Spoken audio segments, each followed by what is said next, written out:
After 8 months of caring for my bedridden wife, a man suddenly demanded to see me and said, "Call the police. Right now. You've been taking care of the wrong person." My heart pounded uncontrollably.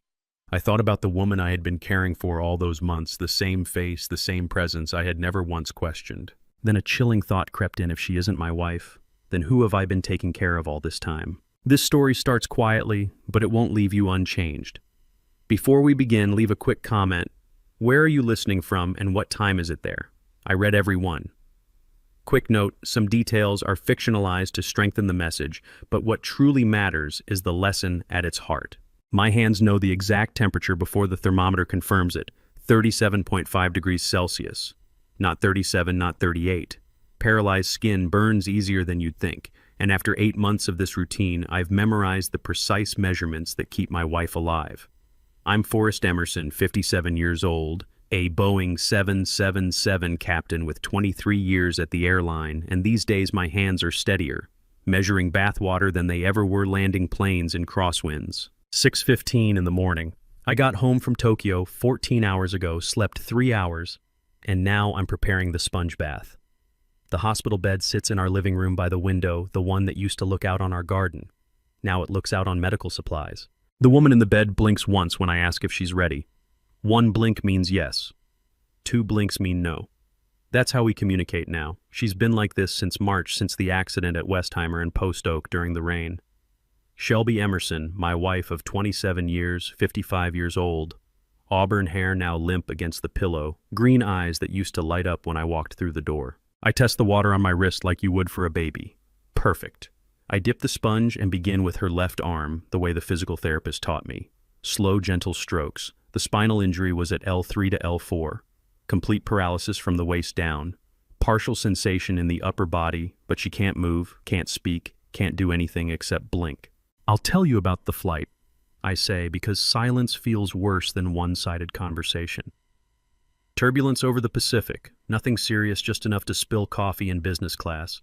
There was a passenger in 14C who reminded me of your father. Same way of folding his newspaper, same reading glasses. She blinks once, listening. I change the dressing on her lower back where the surgical scars are still healing. 8 months, and they're still not fully closed. I work carefully the way I run through pre-flight checklists. Gauze antiseptic tape, everything in order, everything precise. Do you remember? I ask, wiping her face with a warm cloth, the first time we went to Tokyo together. For our anniversary, the cherry blossoms at Ueno Park. She looks at me. 2 seconds pass. Then she blinks once. I pause, just for a moment. 2 seconds isn't long, but Shelby would have answered that instantly. We spent 3 days in Tokyo for our 10th anniversary. She cried when the petals fell, but maybe I'm imagining things. Fatigue does strange things to perception. I finish the bath, dress her in a clean gown, and start on breakfast. Pureed oatmeal. She can swallow, but solid food is too risky.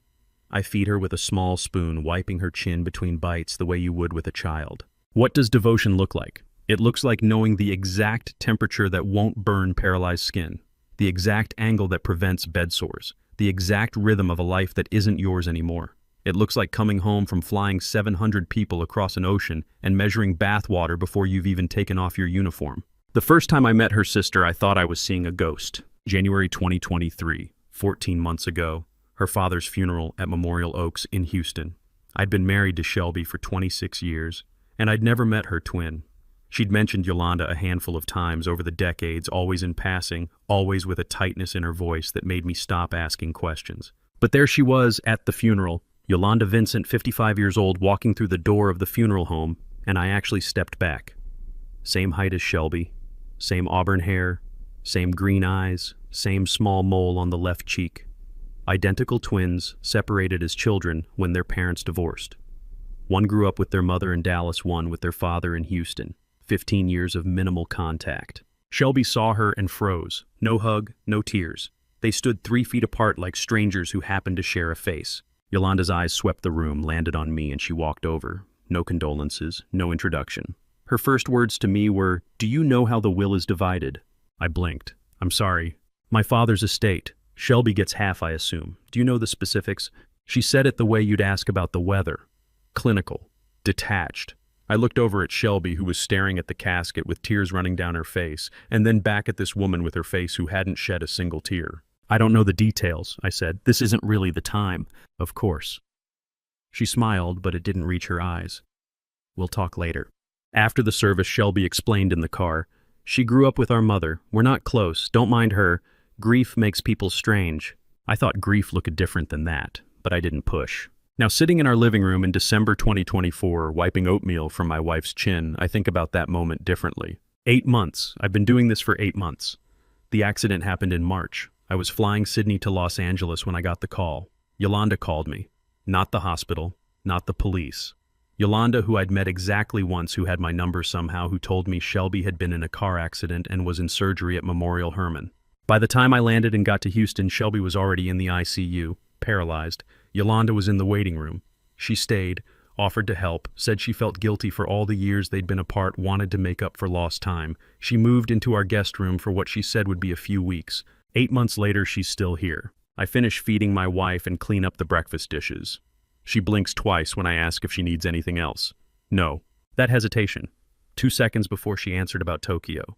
At the time I barely noticed, but now it sits in my chest like turbulence I can't shake. I tell myself I'm imagining things. Exhaustion from the red eye, nothing more. But I didn't ask why Yolanda wanted to know about the will. I didn't ask why she appeared at the hospital so quickly after the accident before I even landed. I didn't ask why a woman who hadn't seen her sister in 15 years suddenly offered to stay and help for a few weeks. 8 months later, I still haven't asked those questions. But I'm about to start asking. Maybe if I'd asked those questions in March, I wouldn't be standing here in December wondering how I missed the signs. But you don't ask questions when you're grateful. You don't interrogate grace. The accident happened on a Tuesday in March at the intersection of Westheimer and Post Oak in rain so heavy that the truck driver later swore he never saw her step off the curb. The police report said she was in the crosswalk. The light was green for pedestrians. The truck was a semi-hauling construction equipment and the driver was looking at his phone when he ran the red. Shelby was thrown 15 feet. The impact fractured her spine at L3 to L4. The paramedics said she was conscious when they arrived, crying, trying to move her legs. By the time they loaded her into the ambulance, she couldn't feel anything below her waist. I was 35,000 feet over the Pacific Ocean, 6 hours into a 14-hour flight to Seoul when it happened. I didn't know until 2 hours later when the satellite phone rang in the cockpit. I thought it was the airline. It wasn't. Forrest, it's Yolanda, Shelby's sister. I hadn't spoken to her since the funeral. 14 months of silence, and now her voice in my ear at 35,000 feet. There's been an accident, she said. Shelby's at Memorial Hermann. She's in surgery. My co-pilot took the controls without me asking. I sat there with the phone pressed to my ear, watching clouds scroll past the window like I was in a dream. What happened? A truck. She was crossing the street. They're saying spinal injury. I'm at the hospital now. I got here as fast as I could. I looked at my watch. The accident had been 4 hours ago. I'd been unreachable 23,000 miles from home, flying a plane full of passengers who had no idea the captain's world was ending. How long until you can be here? Yolanda asked. I did the math. 8 more hours to Seoul, 2-hour layover, 15 hours back to Houston. 25 hours, I said. Maybe more. I'll stay with her, Yolanda said. She won't be alone. I should have asked how she got there so fast, how she heard about the accident before I did, how she knew which hospital. But I was too numb to think, and when you're in shock, gratitude overrides suspicion. I landed in Seoul, turned around, and flew home without sleeping. By the time I got to Memorial Hermann, it had been 18 hours since the accident. Yolanda was in the waiting room, still in the same clothes, looking like she hadn't left. She's out of surgery, she said when she saw me. Stable. They're saying the paralysis is permanent. I sat down in the plastic chair and put my head in my hands. Yolanda sat beside me. We didn't speak for a long time. I can stay, she finally said. For a few weeks. However long you need. She's my sister. This is what family does. I looked at her. Same face as Shelby? Same green eyes, same auburn hair, same way of tilting her head when she was thinking. But not Shelby. Never Shelby. Never. I don't know how to thank you, I said. You don't have to. We'll figure it out together. 9 months. She said a few weeks and stayed for 9 months. At the time, it felt like grace. Now, standing in this dark hallway, listening to silence from a locked basement, I wonder what grace really costs. The sound woke me at 2:47 in the morning. Tuesday, December, 9 months after the accident. At first, I thought I was dreaming. A rhythmic knocking, muffled, coming from somewhere below my bedroom. I lay there staring at the ceiling, listening. Knock, knock, knock. Pause. Knock, knock, knock. I sat up. The house was silent except for the sound. Not the heating system, not pipes settling, too regular, too deliberate. I got out of bed and stood in the hallway. The knocking was louder here, definitely coming from below, from the basement. Yolanda keeps her things in the basement. She moved in with 2 suitcases and a storage box, said she'd put everything downstairs so it wouldn't be in the way. The basement door has been locked ever since. She keeps the key in her room. "So I can get my things myself," she explained when I asked about it the first time. "I don't want to bother you every time I need something." I walked downstairs in the dark, following the sound. It was louder on the first floor, rhythmic and insistent. 3 knocks, 2-second pause, 3 knocks, over and over. I reached the basement door and put my hand on the knob. Locked. The knocking stopped. Complete silence. I stood there for 30 seconds listening. Nothing. Just the hum of the refrigerator and the distant sound of traffic on the street outside. I went back upstairs, got into bed, closed my eyes. Knock, knock, knock. Pause. Knock, knock, knock. The sound stopped the instant I reached the basement door, as if whatever made it was listening for my footsteps, as if it knew when I was close and when I was far. I tried the door handle again, still locked. I pressed my ear against the wood and held my breath. Silence. I stood there for 5 minutes. Nothing. Back upstairs. Back to bed. The knocking started again before I reached my room. This time I didn't go down. I sat on the edge of my mattress and counted. 3 knocks, 2-second pause, 3 knocks, 2-second pause, perfectly timed, perfectly consistent. No pipe makes that sound, no heating duct, no settling foundation. I counted 47 repetitions before it finally stopped at 4:15 in the morning. Then I lay back down and stared at the ceiling until the sun came up. The first time I thought I misheard, the second time I thought it was a pipe, the third time I started counting the beats. 3 taps, stop, 3 taps, stop. No pipe taps like that. By morning, I'd convinced myself it was nothing. By morning, I'd almost convinced myself the knocking was nothing. 47 repetitions, I kept telling myself. You counted because you were tired, because you'd flown 14 hours and slept 3, because grief and exhaustion make you hear things that aren't there. Then I walked into the kitchen and saw Yolanda's face when I asked about it. 7 in the morning, Wednesday. Coffee brewing, early light coming through the window above the sink. She was already awake, sitting at the table with a cup in her hands, looking more alert than someone who'd supposedly been asleep all night. "Did you hear anything strange last night?" I asked, pouring myself coffee, trying to sound casual. "From downstairs." She didn't hesitate, not even a pause. "Mice probably," she said. "We're close to the lake. They come in this time of year. I can call an exterminator if you want." The answer came too fast, too prepared, like she'd been waiting for the question. I opened my mouth to press further to say that mice don't knock in patterns, that I'd counted 47 repetitions of the same 3-beat rhythm. But before I could speak, she stood up. "Forrest," she said, and her voice broke. "Look." She was sitting upright in the wheelchair, not leaning, not propped, sitting. "For the first time," she whispered and reached for my hand. 8 months, and I can finally sit up on my own. The physical therapist said it might happen, but I didn't believe her. I didn't believe I'd ever. Her eyes filled with tears, real tears running down her cheeks. She squeezed my hand. "Thank you," she said, "for not giving up on me." I stood there with my coffee cup in one hand and her hand in the other, and the question about the knocking evaporated. What kind of person interrogates their paralyzed wife about basement noises when she's just achieved the first milestone in 8 months? I squeezed her hand back. "I'm so proud of you," I said. And I am, whoever she is. 10 o'clock. I'm upstairs in the hallway, standing outside the bedroom, replaying the conversation. 8 months I've watched her blink that code. 1 for yes, 2 for no. I know the rhythm of her breathing, the exact angle she sleeps, the food she can swallow without choking. I know that she used to hum while she cooked, that she tapped her fingers when she was thinking, that she never wore her wedding ring to bed because it bothered her knuckles. So why don't I know how my wife changes a subject? Shelby asks questions first, always has. If I brought up a strange noise, she'd ask what kind of noise, where exactly, how loud, when did I first hear it? 3 questions minimum before she'd offer an explanation or change topics. This woman said mice and then immediately pivoted to the sitting up milestone. No questions, no curiosity, just deflection and emotion. Practiced. That's the word that keeps coming back. It felt practiced. I walk downstairs and stand in front of the basement door. Still locked. The key is in Yolanda's room in the drawer of the nightstand beside the hospital bed. I know because I saw her put it there months ago. I put my hand on the doorknob anyway. It doesn't turn. Silence on the other side. I stand there for 5 minutes listening. Nothing. 3:30 in the afternoon. I'm at the front gate when Lorraine Wolfe comes over. She's 70 years old, lives in the townhouse next door, the one that shares our western wall. She's wearing a cardigan despite the Houston heat and carrying a plate covered in aluminum foil. Pound cake, probably. She brings pound cake when she's being polite and doesn't want to overstep. Forrest, she says, smiling that careful smile people use when they're talking to someone whose life fell apart. How's Shelby doing? Better, I say. She sat up on her own this morning. Oh, that's wonderful. She hands me the plate. I made this yesterday. Thought you might need something sweet. Thank you, Lorraine. She starts to turn away, then stops. I heard that strange noise last night, she says like she's mentioning the weather. Through the wall. A knocking sound. I freeze. You heard it. My bedroom's right next to your basement foundation, she says.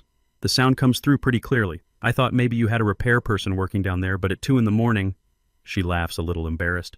I almost came over to check if something was wrong. My hand tightens on the plate. When did you first hear it? Oh, it's been like this for several nights now. She waves her hand. I didn't want to bother you about it. I know you have enough on your plate with Shelby's care, but last night it was louder than usual. Several nights. Not just last night. Several. How many nights, I ask? She thinks. 4 or 5. I started noticing it last week. Thursday, I think, or maybe Wednesday. She looks at me more carefully now. Is everything okay? Yes, I lie. I'll check the pipes, probably just the heating system. In December? She frowns. Well, if you say so, let me know if you need anything. She walks back to her house and I stand at the gate holding the pound cake, doing the math. Last Wednesday I was flying to Tokyo. I left Tuesday afternoon and didn't get home until Thursday morning, 40 hours away. The knocking happened while I was gone. Last Thursday I was home, but I slept from 6 p.m. until 6 the next morning. 12 hours of dead sleep after 2 back-to-back international flights. The knocking happened and I didn't hear it. Friday and Saturday I was home. No knocking, or at least I didn't hear any. Sunday I flew to Seoul, came back Monday. Tuesday night, last night, I heard it for the first time. 47 repetitions of 3 knocks, 2-second pause, 3 knocks. She heard it. Not just one night, several nights. And she's looking at me with an expression that wants to ask something but doesn't dare. I walk back inside and close the door. She heard it. Not just last night, several nights. Through the shared wall while I was flying across the Pacific while I was asleep after 18-hour shifts. The knocking doesn't stop when I'm gone. It continues. Someone is down there and they're not trying to get out when I'm away. They're trying to reach me specifically. If someone is trying to reach me from that basement, I need to know why, and I need to know who's stopping them. Wednesday evening. The will sat in front of me under the yellow desk lamp in my second-floor office. A document I'd never read carefully because when your wife is paralyzed, inheritance feels like counting money at a funeral. But now I needed to know. I found it in the filing cabinet under estate documents. Her father died 14 months ago. The will was executed in probate court 3 months later while Shelby was still recovering from the initial surgeries before she'd been moved from the hospital to our home. I opened it and started reading. Page 3. Distribution of assets. To my daughter, Shelby Vincent Emerson, I leave the entirety of my estate, including but not limited to all real property investment accounts and personal assets totaling approximately $12 million, so it wouldn't be in. Then I flipped through the remaining pages. 8 other twin. I sat back in my chair. You know how the will is divided. Things I told my son. Plane over the Pacific Ocean. Yolanda was at the hospital before I even knew there'd been an accident. Was the will and stared at the wall. No one provides round-the-clock care for their sister for 8 months with left out of the will entirely. What does selflessness look like? Changing her diapers, pause, 3 knocks, or... But how Shelby inherited the money. Stood up and walked to the window. Looked down at the driveway where Yolanda's car sat beside. Nothing. Just the hum of the refrigerator and the distant Tokyo, the way she changes subject. Knock Seoul. Checked in. I tried the door handle again, said. The knocking started again before I reached my room. This time I didn't go down. I sat on the edge of my mattress and counted. 3 knocks, 2-second pause, 3 knocks, 2-second pause, perfectly timed, perfectly consistent. No pipe makes that sound. No heating duct, no settling foundation. I counted 47 repetitions before it finally stopped at 4:15 in the morning. Then I lay back down and stared at the ceiling until the sun came up. The first time I thought I misheard. The second time I thought it was a pipe. The third time I started counting the beats. 3 taps. Stop. 3 taps. Stop.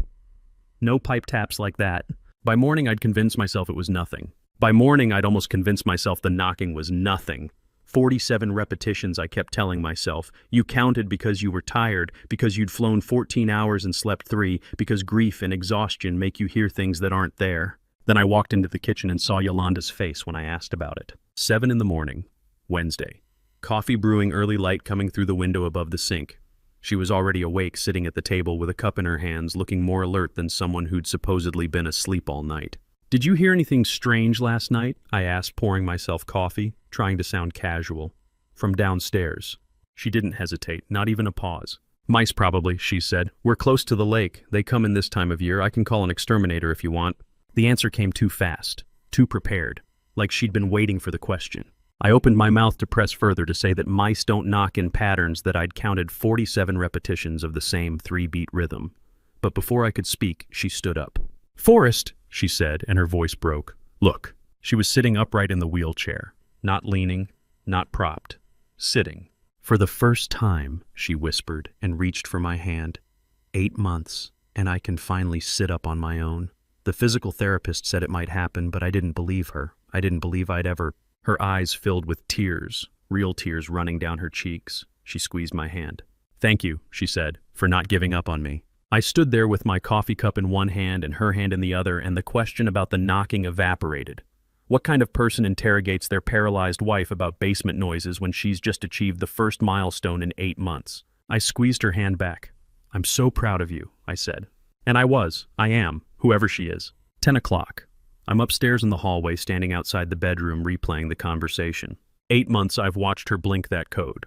1 for yes, 2 for no. I know the rhythm of her breathing, the exact angle she sleeps, the food she can swallow without choking. I know that she used to hum while she cooked, that she tapped her fingers when she was thinking, that she never wore her wedding ring to bed because it bothered her knuckles. So why don't I know how my wife changes a subject? Shelby asks questions first, always has. If I brought up a strange noise, she'd ask what kind of noise, where exactly, how loud, when did I first hear it. 3 questions minimum before she'd offer an explanation or change topics. This woman said mice and then immediately pivoted to the sitting up milestone. No questions, no curiosity, just deflection and emotion. Practiced. That's the word that keeps coming back. It felt practiced. I walk downstairs and stand in front of the basement door. Still locked. The key is in Yolanda's room, in the drawer of the nightstand beside the hospital bed. I know because I saw her put it there months ago. I put my hand on the doorknob anyway. It doesn't turn. Silence on the other side. I stand there for 5 minutes listening. Nothing. 3:30 in the afternoon. I'm at the front gate when Lorraine Wolfe comes over. She's 70 years old, lives in the townhouse next door, the one that shares our western wall. She's wearing a cardigan despite the Houston heat and carrying a plate covered in aluminum foil. Pound cake, probably. She brings pound cake when she's being polite and doesn't want to overstep. "Forrest," she says, smiling that careful smile people use when they're talking to someone whose life fell apart. "How's Shelby doing?" "Better," I say. "She sat up on her own this morning." "Oh, that's wonderful." She hands me the plate. "I made this yesterday. Thought you might need something sweet." "Thank you, Lorraine." She starts to turn away, then stops. "I heard that strange noise last night," she says. "The sound comes through pretty clearly. I thought maybe you had a repair person working down there, but at 2 in the morning, she laughs, a little embarrassed. "I almost came over to check if something was wrong." My hand tightens on the plate. "When did you first hear it?" "Oh, it's been like this for several nights now." She waves her hand. "I didn't want to bother you about it. I know you have enough on your plate with Shelby's care, but last night it was louder than usual." Several nights. Not just last night. Several. "How many nights?" I ask. She thinks. 4, 5. "I started noticing it last week. Thursday, I think, or maybe Wednesday." She looks at me more carefully now. "Is everything okay?" "Yes," I lie. "I'll check the pipes, probably just the heating system." "In December?" She frowns. "Well, if you say so, let me know if you need anything." She walks back to her house and I stand at the gate holding the pound cake, doing the math. Last Wednesday I was flying to Tokyo. I left Tuesday afternoon and didn't get home until Thursday morning, 40 hours away. The knocking happened while I was gone. Last Thursday I was home, but I slept from 6 in the evening until 6 the next morning. 12 hours of dead sleep after 2 back-to-back international flights. The knocking happened and I didn't hear it. Friday and Saturday I was home. No knocking, or at least I didn't hear any. Sunday I flew to Seoul, came back Monday. Tuesday night, last night, I heard it for the first time. 47 repetitions of 3 knocks, 2-second pause, 3 knocks. She heard it. Not just one night, several nights. And she's looking at me with an expression that wants to ask something but doesn't dare. I walk back inside and close the door. She heard it. Not just last night, several nights, through the shared wall while I was flying across the Pacific while I was asleep after 18-hour shifts. The knocking doesn't stop when I'm gone. It continues. Someone is down there and they're not trying to get out when I'm away. They're trying to reach me specifically. If someone is trying to reach me from that basement, I need to know why, and I need to know who's stopping them. Wednesday evening. The will sat in front of me under the yellow desk lamp in my second-floor office. A document I'd never read carefully because when your wife is paralyzed, inheritance feels like counting money at a funeral. But now I needed to know. I found it in the filing cabinet under estate documents. Her father died 14 months ago. The will was executed in probate court 3 months later while Shelby was still recovering from the initial surgeries before she'd been moved from the hospital to our home. I opened it and started reading. Page 3.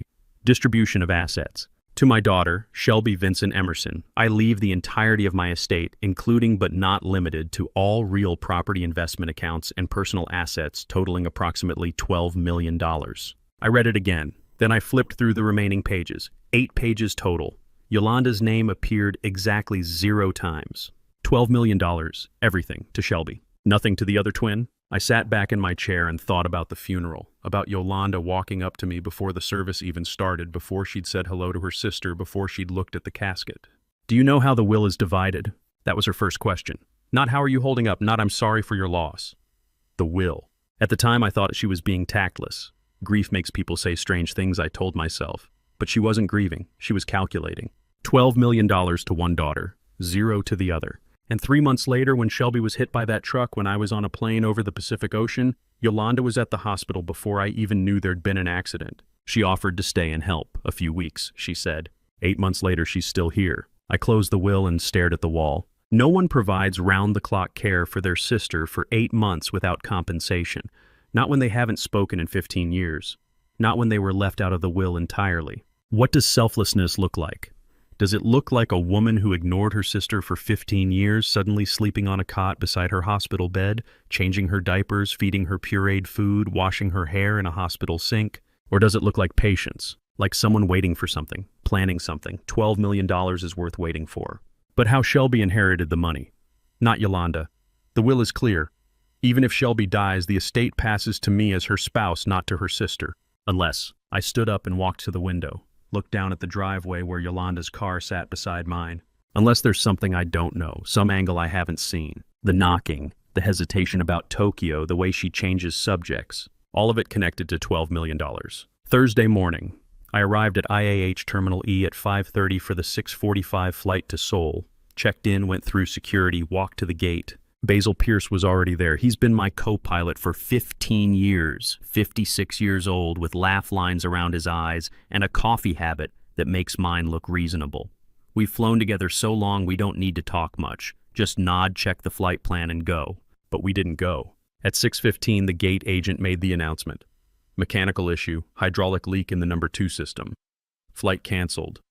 Rebooking available for tomorrow, or they could put us on the evening departure if we wanted to wait.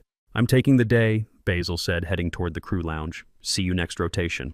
I grabbed my bag and walked back to the parking garage. I didn't call ahead, didn't think to, just drove home on instinct. 10:15 in the morning. I pulled into the driveway. Yolanda's car was there. I walked to the front door, quietly, key already in my hand. The house was quiet. I opened the door, stepped inside, and heard her voice coming from the living room. The door was partially open. She was on the phone. The voice that came through that door wasn't the voice of someone who needed help sitting up. It was the voice of someone giving orders. Told you it needs to be done by the 15th, no later. I don't care what he. I stepped into the doorway. She saw me. Her voice switched, mid-sentence, instantly. Yes, doctor, I understand. Thank you for calling. She hung up, looked at me. Her face was calm, but her hand on the phone was white-knuckled. You're home early? She said. The voice was breathy now. Weak. The voice I'd been hearing for 8 months. Flight got canceled, I said. Mechanical issue. Oh, she smiled. Well, I'm glad you're safe. That was Dr. Barton calling about the new medication. He wants to adjust the dosage. I stood there looking at her. Same face as Shelby. Same auburn hair pulled back, same green eyes, same way of holding her head when she was trying to look innocent. But the voice I'd heard through the door wasn't Shelby's voice. It wasn't a paralyzed woman's voice. It was sharp, decisive, authoritative. And then it switched. Like flipping a switch, from healthy to sick in one breath. Do you need anything? I asked. No, I'm fine, just resting. Okay. I walked upstairs to my bedroom and closed the door. That night I couldn't sleep. I went back downstairs at 11 and sat in the chair beside the hospital bed. She was asleep, breathing slowly, evenly, the way Shelby always slept. I looked at her face in the dim light from the hallway. Same features. Same auburn hair, though it was longer now than Shelby usually wore it. Same small mole on the left cheek. Same bone structure, same lips, same eyebrows. Same... Identical. But I've looked into my wife's eyes for 28 years. I know the way they crinkle when she laughs, the way they go distant when she's thinking about something sad, the way they soften when she looks at me in the morning. I leaned closer. Same green eyes, same gold flecks around the iris, but not the same depth, not the same way of looking, not the same person looking out from behind them. For 8 months, I'd looked into those eyes every day, bathing her, feeding her, moving her carefully so she wouldn't develop bed sores. Same face I'd woken up next to for 28 years. But that night, really looking, those weren't my wife's eyes. Those were someone else's eyes in my wife's face. I spent Thursday night staring at those eyes. Friday morning, I fed her breakfast, changed her dressing, gave her the medications. Same routine, same face. But now I was looking at a stranger. Basil Pierce's name lit up my phone screen Friday afternoon, while I sat in the supermarket parking lot with a trunk full of groceries and a head full of questions I couldn't ask anyone. I answered. "Hey, just wanted to check in," he said. "Yesterday was a weird day with the cancellation. How are you holding up?" Basil's been my co-pilot for 15 years. We've flown together through typhoons over the South China Sea, emergency descents into Anchorage, and one very memorable engine fire over Greenland. His voice on the phone sounded like it always does. Warm, concerned, a friend checking on a friend. "I'm managing," I said. "Same routine. You know how it is." 8 months is a long time, brother. You're a better man than most. I don't know if I could do what you're doing." "You do what you have to do." "Yeah." He paused. "How's Shelby progressing? Can she sit up yet, or is she still fully bedbound?" I shifted the phone to my other ear. "She sat up Wednesday, first time in 8 months." "That's great, really great. Which doctor has been monitoring her?" "Still the same one from the hospital." "Dr. Barton. He comes by twice a week." "And her sister Yolanda, right? She's still helping out. You see her often." "She lives with us, in the guest room." "Man, that's good. You shouldn't have to do this alone. Listen, I've got to run, but if you need anything, I mean anything, you call me, okay?" "I will. Thanks, Basil." I hung up, sat there with the phone in my hand and the groceries warming in the trunk. Then it hit me. Can she sit up yet? Not how is she doing, not any progress lately. He asked specifically if she can sit up. That happened Wednesday morning, 2 days ago. I told no one. Not the crew, not my family, not my neighbors. I came home from the canceled flight Thursday, caught that voice switch spent Thursday night, realizing those weren't my wife's eyes. I haven't been to work, haven't called anyone, haven't posted anything, haven't sent any messages. So how does Basil know to ask if she can sit up yet? 15 years we've flown together. 15 years of pre-flight checks and Pacific crossings and crew meals in Tokyo hotels. I know his kids' names, his ex-wife's lawyer, the bar where he goes after hard flights. And he's asking me questions he already knows the answers to. Who told him? And why did he call to confirm details he wasn't supposed to know? I started the car and drove home with the groceries still in the trunk. Friday night, 9:30. I was in my office looking for the car insurance renewal that was due next week. I knew I'd filed it somewhere in the cabinet under the window. The filing cabinet was a mess. 8 months of medical bills and flight schedules and prescription records all mixed together with old tax returns and maintenance receipts. I'd stopped organizing things the way Shelby used to. Just shoved papers in whatever drawer had space. I found the insurance renewal in the second drawer, and underneath it an envelope I didn't recognize. Fidelity Investments, addressed to Shelby Emerson, dated October. I turned it over, still sealed. Had been sitting in my filing cabinet for 2 months unopened. I didn't remember Shelby having a Fidelity account. Our retirement was through the airline. Our savings was at Chase. We had a small investment account at Vanguard that I managed, mostly index funds, maybe $40,000. I opened the envelope. Quarterly investment statement. Third quarter, July through September. Account number ending in 7431. Account holder Shelby Vincent Emerson. I scanned down the page. Holdings. A long list of stocks I recognized: Apple, Microsoft, Amazon, and some I didn't. Cryptocurrency, bonds, real estate investment trusts. At the bottom of the second page, account balance as of October 31st, $6,487,231. I read it again. Then I sat down in the chair and read it a third time. $6.5 million. My wife had an investment account worth $6.5 million, and I never knew it existed. I flipped to the first page.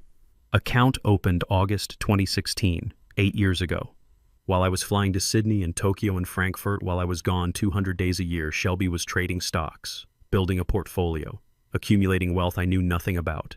I thought about our conversations over the years, about how she'd ask about my retirement contributions, about whether we should put more into the Vanguard account, about how she'd clip coupons and comparison shop for car insurance and wait for sales to buy new furniture. And the whole time she had $6.5 million in a secret account. My wife, the woman I thought spent her days waiting for me to come home from flights, had been quietly building a fortune I knew nothing about. I sat there holding that statement and thought about Yolanda at the funeral asking how the will was divided, about $12 million in the estate going entirely to Shelby, about a sister who got nothing suddenly moving in to provide 8 months of free care, about basement knocking that follows a pattern, about eyes that aren't my wife's eyes, about a voice that switches from commanding to weak the instant she knows I'm listening. The $12 million inheritance was just the beginning.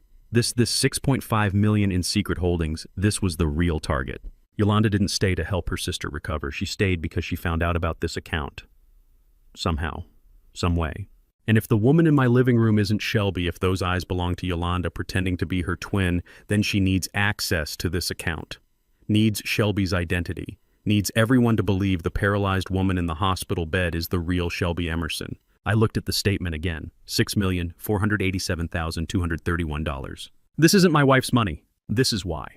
If she needs access to that account, she needs everyone to believe she's Shelby, which means somewhere my real wife is either dead or hidden, and I need proof before I can find out which. The hospital records clerk gave me Nettie Newberry's last known address on a post-it note with a look that said she wasn't supposed to, and Monday morning I drove to a small house in Katy with flower beds and a mailbox that hadn't been painted in years. Nettie Newberry, registered nurse, employed at Memorial Hermann from 2019 to June 2024. Assigned to Shelby's care from March through May. Employment ended June 15th. Reason listed family request. She cared for my wife when my wife was still my wife. Before the replacement. Before whatever happened that put someone else in Shelby's bed. If anyone noticed something wrong, it would be the nurse who bathed her, changed her dressings, knew her body. I parked on the street and walked up to the door. Knocked twice. The woman who answered was 47 years old with gray-streaked hair pulled back and nurse's scrubs on even though it was her day off. She looked at me and her face went pale. "Mr. Emerson," she said. She knew who I was, which meant she'd been thinking about this for months. "Ms. Newberry, I needed to talk to you about my wife. I can't help you. I was asked to leave your wife's care. I signed something. I can't." She started to close the door. "Please," I said. 5 minutes. I just need to ask you about the first 3 months, before you left." She stopped, looked at me with the kind of guilt that comes from knowing something's wrong and being paid to forget it. "Come in," she said quietly. "But I don't know what I can tell you that would help." Her living room was small and neat. Photos on the mantle, a cross on the wall, coffee table with a Bible and a TV remote. We sat down.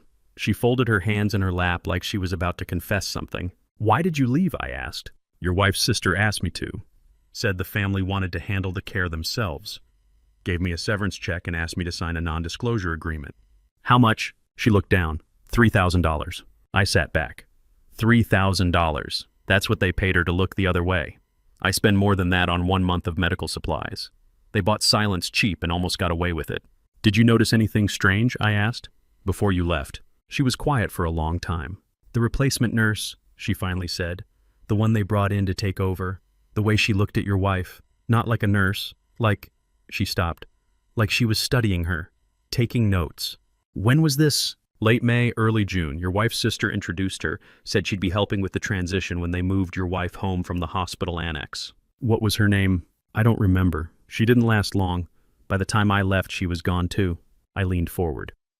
"Ms. Newberry, I think the woman in my house isn't my wife. I think someone switched them. I need proof. Did you keep any records?" "DDTs." She stood up, walked to the hallway, came back 2 minutes later carrying a cardboard box. Her hands were shaking. "They paid me to leave quietly," she said, setting the box on the coffee table. "They paid me not to ask questions, but I couldn't destroy these. I photocopied everything before I left. Every medical record, every lab result, every intake form." She opened the box. Inside were manila folders organized by date, March through June, hundreds of pages. "My conscience wouldn't let me throw them away," she said. "I knew something was wrong. I didn't know what, but I knew." I pulled out the first folder. March 2024. Hospital intake forms from the day of the accident. Patient name, Shelby Vincent Emerson. Age 55, height 5 feet 6 inches, weight 132 pounds, blood type O negative. I read it twice. Blood type O negative. That matched what I knew. Shelby had donated blood twice a year since college, always joked about being a universal donor. "What am I looking for?" I asked. Nettie pulled out another folder. September 2024. Recent lab work. She laid both documents side by side on the table. "This is your wife's intake from March," she said, pointing to the first page. "Blood type O negative, right here." I looked. There it was, clearly documented. "This is a lab test from September," she said, pointing to the second page. "Same patient name, blood type A positive." I stared at both documents. Same name at the top, Shelby Vincent Emerson, same date of birth, same patient ID number. Different blood types. "Blood type doesn't change, Mr. Emerson," Nettie said quietly. "It can't change. Not from injury, not from medication, not from anything. You're born with it and you die with it." I held both documents in my hands. Same name, different blood, one person on paper, two people in reality. "These are two different people," I said. "Yes?" I looked at her. "You knew." I suspected. The replacement nurse, the sudden dismissal, the money, the NDA. But I didn't have proof until I saw that September lab work. By then I'd already left. I didn't know what to do. Who would believe me? Your wife's sister is living in your house. You're caring for her every day. Who would I tell? You're telling me now. Because you came looking. Because you already know something's wrong. I stood up, put both documents in my jacket pocket. "Can I take these?" "Take all of it," she said, gesturing to the box. "I've been carrying this for 8 months, waiting for someone to ask the right questions."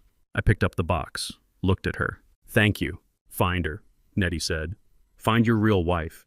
Because if they went to this much trouble to replace her, she's somewhere and she's alive, or was when they made the switch." I walked back to my car with the box in my arms and sat in the driver's seat for 10 minutes before I could turn the key. Blood type O negative. That's my wife. The woman who danced at our wedding, who built a secret investment portfolio, who survived a truck running a red light. The person lying in my living room has blood type A positive. The person I've been bathing, feeding, caring for, that's someone else.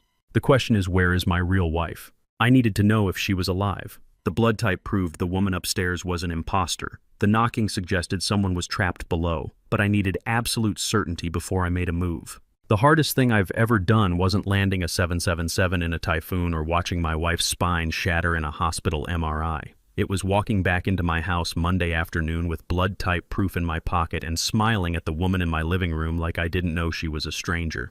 "I'm home," I called out, setting my keys on the counter. She was in the hospital bed where I'd left her. Same auburn hair, same green eyes, same face I'd kissed for 28 years. "How are you feeling today?" I asked, walking over. "One blink? Yes." "Any pain?" 2 blinks. "No." "Did you have lunch? I can make you something." 1 blink. I went to the kitchen and made her a protein shake. Blended it smooth the way she likes. Brought it back with a straw. Fed her slowly, wiping her mouth between sips. All the while thinking, your blood type is A positive. My wife's blood is O negative. You are not her. "Let me adjust your pillows," I said. "You look uncomfortable." I lifted her shoulders, gently rearranged the pillows behind her back, lowered her down carefully. My hands touched her skin, warm, real, human. But not my wife. How do you act normal when you know? How do you adjust pillows and ask about pain and smile when you're touching someone wearing your wife's face like a mask? I sat down in the chair beside her bed. 3 o'clock in the afternoon, light coming through the window. Normal domestic scene. "Do you remember," I said casually, "that night we were stuck in Galveston? Must have been about 10 years ago. The rain was so heavy we could barely see the road." I watched her eyes. "Our car broke down on the Seawall Boulevard. We had to call AAA. Waited 2 hours in that parking lot. No reaction, just listening, same way she always listened. We finally got to that restaurant by the water," I continued. "You were starving. We ordered lobster, big ones. I can still remember the taste. That was a good night, wasn't it?" I paused. "Do you remember?" 2 seconds of silence. I counted them. 1, 2. Then she blinked once. "Yes, I remember." I smiled, nodded, reached out and squeezed her hand. "I thought you'd remember," I said. "That was special." Inside, I was screaming. Shelby has been severely allergic to shellfish since 2009. Developed it suddenly after our anniversary trip to Maine. Lobster, crab, shrimp, any of it sends her into anaphylactic shock within minutes. She carries an EpiPen in her purse. Won't eat at seafood restaurants. Won't even walk past the fish counter at the grocery store because the smell makes her anxious. That night in Galveston, we didn't eat lobster. We ate tilapia at a roadside diner called Pete's. She ordered it grilled with no seasoning because she was worried about cross-contamination. The woman in this bed just agreed to a memory that never happened. 100% confirmation. "I'm going to make dinner," I said, standing up. "Chicken okay?" 1 blink. I went upstairs to my bedroom and sat on the edge of the bed with my head in my hands. Tuesday morning, 3:12 a.m. I was lying awake staring at the ceiling when I heard it. Knock, knock, knock. Pause. Knock, knock, knock. I sat up. This time I didn't dismiss it. Didn't tell myself it was pipes or mice or the heating system. I listened. 3 knocks, 2-second pause, 3 knocks, 2-second pause. Regular as a heartbeat, deliberate as a message. I got out of bed and walked to the hallway. The knocking was louder here, coming from below, from the basement. 3 knocks, pause, 3 knocks, pause. Not random, not mechanical. Someone down there was making that sound on purpose, someone who knew I was listening. I walked downstairs in the dark. The house was silent except for that rhythm. Knock, knock, knock. I reached the basement door, put my hand on the knob, locked like always. I pressed my ear against the wood and held my breath. Silence. Complete silence. Like whoever was down there heard me coming and stopped to listen. I stood there for 30 seconds, nothing. Then I took a breath and knocked, 3 times, deliberately. Tap, tap, tap. The silence lasted exactly 3 seconds. Then the answer came back. Tap, tap, tap. Same rhythm, same spacing, from directly below me. I knocked twice. 2 knocks came back. I knocked 4 times. 4 knocks came back. Not a pipe, not a mouse, not the house settling.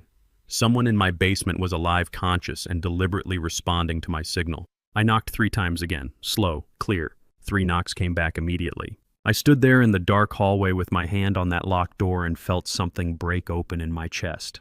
Not quite hope, not quite horror, something in between. My wife. My real wife.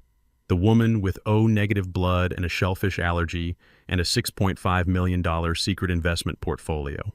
The woman who survived a truck hitting her at 40 miles an hour. She was down there. She'd been down there for months, knocking, signaling, trying to reach me while I slept 20 feet above her with her sister in the guest room and her replacement in the living room. I knocked 3 more times. 3 knocks came back. I pressed my forehead against the door and whispered, "I know you're there. I'm coming. Just hold on." No response, just silence. Then after 10 seconds, 3 soft knocks. She heard me. I went back upstairs and sat on my bed until sunrise, thinking about locked doors and blood types and women who look identical but aren't. Thinking about basement knocking that followed a pattern because my wife was down there teaching me a code, and I'd been too stupid to understand it until now. She was alive down there, responding to my knocks. I had to get her out. But first I had to understand what I was dealing with. I came downstairs Wednesday morning planning to act normal for another day, and Yolanda smiled at me from her hospital bed and said she'd hired someone to fix the noises. I'd been hearing noises I hadn't mentioned to her in 5 days. "Good morning," she said, voice bright and cheerful. "I have good news. I hired a plumber to come look at those noises. He'll be here at 9. I stopped halfway to the kitchen. "What noises?" "The ones from the basement. I know it's been bothering you. I can see it in your face. I want you to stop worrying." I hadn't mentioned the basement since Monday morning when she'd dismissed it as mice. 5 days ago. I'd tested the knocking at 3 in the morning, gotten responses, confirmed someone was down there, but I hadn't said a word to her about it. So how did she know I was still concerned? "You didn't have to do that," I said carefully. I'm sure it's nothing." "I want to help. You do so much for me." I smiled, nodded, walked to the kitchen, and made coffee with hands that wanted to shake. 9 o'clock. The doorbell rang. Frank Hooper stood on the porch in his 50s with a Houston Plumbing Services patch on his shirt and a tool belt that looked well used. He had the kind of confident smile that comes from being paid to say exactly what the customer wants to hear. "Morning, I'm here about the noise complaint," Yolanda explained from her bed. The noises, the knocking, how worried I'd been. Frank nodded knowingly. "Old houses settle, make all kinds of sounds. I'll take a look." "The key is right here," Yolanda said, gesturing to the nightstand. She had a basement key on the nightstand, right there in plain sight. Frank took the key, walked to the basement door, unlocked it, disappeared down the stairs. I sat in the chair beside Yolanda's bed and waited. 20 minutes. 20 minutes. I sat in my living room making small talk with a woman wearing my wife's face while a stranger walked around the basement where my real wife was imprisoned. Footsteps below us, metal clanging, tools scraping. I couldn't follow without raising suspicion, couldn't ask what he was seeing. I just had to sit there and wait and pretend I wasn't screaming inside. "How have you been feeling today?" I asked. 1 blink. "Good." "Any pain?" 2 blinks. "No." Below us, something heavy scraped across concrete. At 9:25, Frank came back up carrying a section of white PVC pipe about 2 feet long. Some corrosion on the outside, a loose fitting on one end. "Found your problem," he said, holding up the pipe. "These old PVC pipes expand and contract with pressure changes. Temperature drops at night, pipes vibrate against the mounting brackets. Makes knocking sounds." He set the pipe on the coffee table. I replaced the worst section, tightened all the fittings. Should be quieter now. Houses near the water table get this all the time. Nothing unusual. He handed me an invoice, $240, professional handshake, confident smile. You folks have a good day? I stared at the pipe on the table. Yolanda looked at me with manufactured concern. See, it was just the pipes. You've been too stressed, sweetheart. You're hearing things that aren't there, worrying too much. I picked up the pipe. The corrosion was real. The loose fitting was real. This was an actual pipe from an actual basement, just probably not from the area where my wife is locked away. Maybe you need a break, Yolanda continued. This caregiving, it's exhausting you, making you imagine things. I set the pipe down. You're right. I've been pushing myself too hard. Thanks for taking care of this. I love you, she said. I want you to be okay. I know. I went upstairs to my office and closed the door. Monday morning I asked her about the basement noise. She said mice. I didn't bring it up again. Tuesday at 3 a.m. I went to the basement door. Knocked. Got responses. Reciprocal communication. I didn't tell her about that. Didn't mention it. Didn't say a word. Wednesday morning she announces she's hired a plumber to fix the noise I'm supposedly still worried about. How did she know? She knows I'm suspicious. And she just showed me she's prepared for everything. The plumber, the pipe, the concerned performance. All of it rehearsed. All of it designed to make me think I'm losing my mind. Cameras. Has to be cameras. Hidden somewhere in this house, maybe in the hallway, maybe in my bedroom, maybe in the living room where I sit and feed her. She saw me at the basement door at 3 a.m, saw me press my ear to the wood, saw me knock, saw me wait for responses. Then she called a plumber first thing in the morning to get ahead of it, to control the narrative, to gaslight me before I could ask more questions. I stood up and walked to the window, looked down at the driveway where Frank Hooper's van was pulling away. Every room in this house could be monitored. Every conversation, every movement, every expression on my face when I think I'm alone.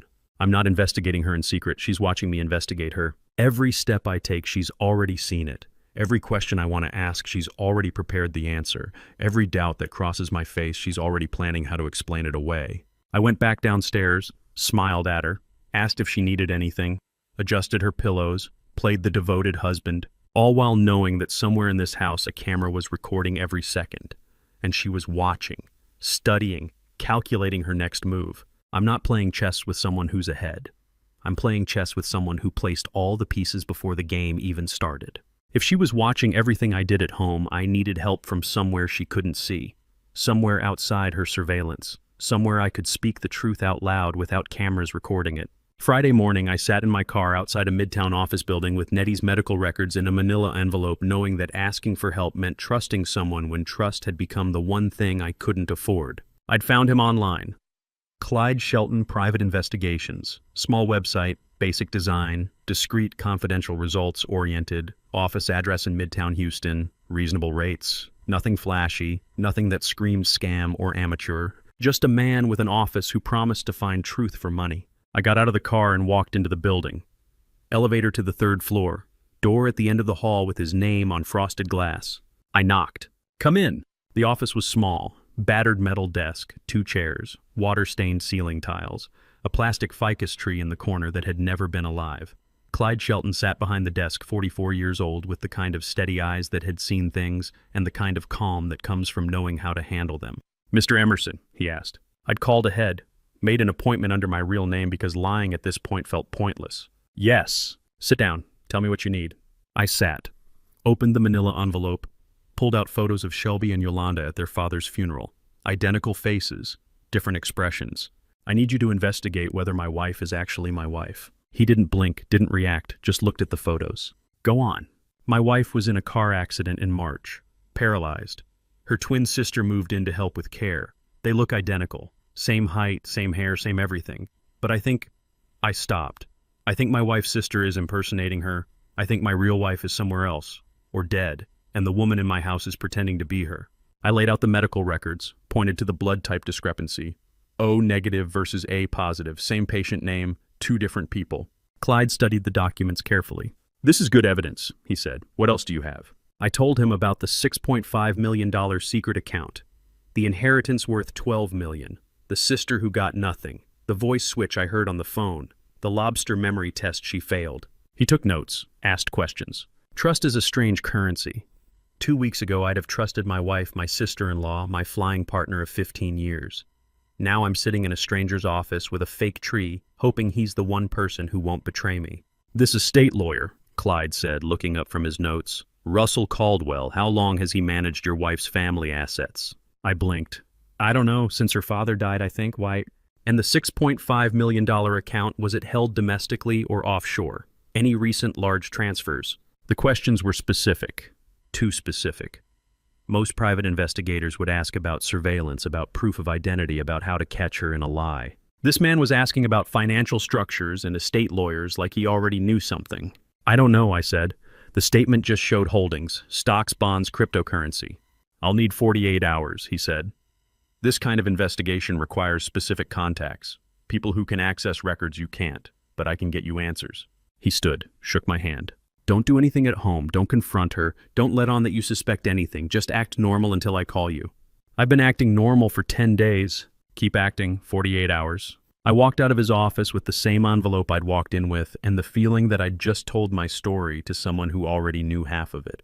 Saturday afternoon, I couldn't ask these questions at home. Couldn't have this conversation where cameras might be watching. I walked next door to Lorraine Wolf's townhouse and knocked. She opened the door in a cardigan, looking surprised to see me. Forrest, is everything all right? Can I come in? I need to ask you something. Of course. Her living room smelled like ginger tea. Family photos on the mantle. Warm lamps. Normal life. Lorraine, I need to ask you directly. The knocking sounds from my basement. How often have you heard them? She looked at me for a long moment. Then she nodded slowly. I've been wondering when you'd ask, she said. Come in, sit down. She went to her desk in the corner, opened a drawer, came back with a small spiral notebook. I started keeping track, she said, handing it to me, in case it mattered someday. I opened the notebook. Dated entries, handwritten, neat columns. April 23rd, 2024, 2:47 a.m. Rhythmic knocking through shared wall, 3 beats, pause, repeat, 15 minutes. April 29th, 2024, 3:12 a.m. Same pattern, 3 knocks, pause, 22 minutes. May 6th, 2024, 2:33 a.m. Knocking resumed, same rhythm. I flipped through the pages. Entry after entry, dated, timed, documented. 47 entries total, from April through December. April 23rd, that's the first entry, 2 months after the accident, 6 months before I finally heard it myself. All after 2 in the morning, Lorraine said quietly. Always the same pattern. 3 knocks, pause, 3 knocks. I thought maybe I didn't know what to think, but I wrote it down. Did you ever? I stopped. Do you think there's someone down there in my basement? She looked at me with the kind of sadness that comes from knowing a terrible answer. Yes, she said. I think someone's been trying to get your attention for a very long time. I held the notebook. 47 dated entries, 6 months of signals. April. That was 2 months after the accident.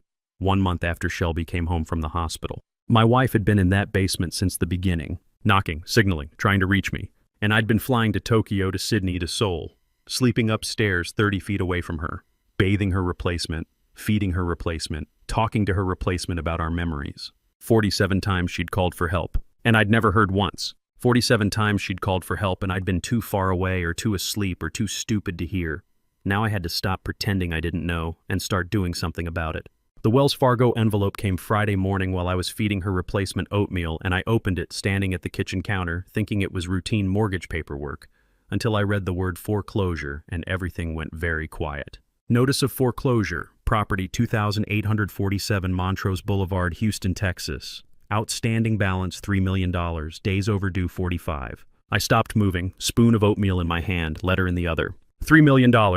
Everything okay in there? Yolanda called from the living room. I looked at the letter again. Borrower Shelby Emerson. Power of attorney granted to third party. Loan originated September 2024. Funds dispersed to offshore account ending in 8472.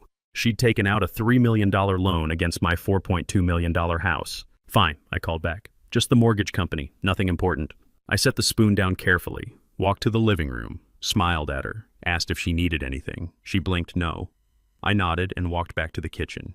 Read the letter a third time. Power of attorney granted. That means someone signed documents on Shelby's behalf. Someone with legal authority to use her identity. Someone who could forge her signature and have it accepted by a bank. September, 4 months ago, right around when Nettie the nurse was paid to leave quietly. The money went offshore. Account number partially redacted, but I didn't need the full number to know it wasn't going to anything legitimate. 45 days overdue. That means they'd already started the foreclosure process. In another 90 days, maybe less, the bank would auction the house. Everything gone. I waited until I heard Yolanda's breathing slow into her mid-morning nap. Then I went back to the kitchen and sat on the floor with my back against the cabinet. First tears in 8 months. Not sadness, pure rage, hot and clean. 47 times she knocked. 6.5 million she hid. 12 million she inherited. 3 million she stole. I sat there doing math like numbers could make sense of this when nothing made sense anymore. She wasn't just stealing my wife's identity. She was systematically dismantling our entire financial life while my real wife was imprisoned 15 feet below me in the basement. I wiped my eyes, stood up, folded the letter and put it in my pocket. Friday afternoon, I drove downtown to Russell Caldwell's office. Glass tower, 30th floor. Law firm name in silver letters across the reception desk. Russell Caldwell, 58, senior partner, estate planning and probate. He'd managed Shelby's father's will, distributed the $12 million, handled the legal paperwork when Shelby inherited everything. The receptionist led me to his office. Mahogany desk, leather chairs, windows overlooking downtown Houston, silver cufflinks, 20 years of successful practice on the wall and framed diplomas. He stood when I entered, professional smile, firm handshake. "Mr. Emerson, good to see you. Please sit down." I sat, pulled out the foreclosure notice, slid it across his desk. "I need to understand how this power of attorney was authorized," I said. "You manage my wife's estate. You would have been involved in any POA documentation." He picked up the letter. His eyes moved across the page. Then something flashed in his face. Just for a second.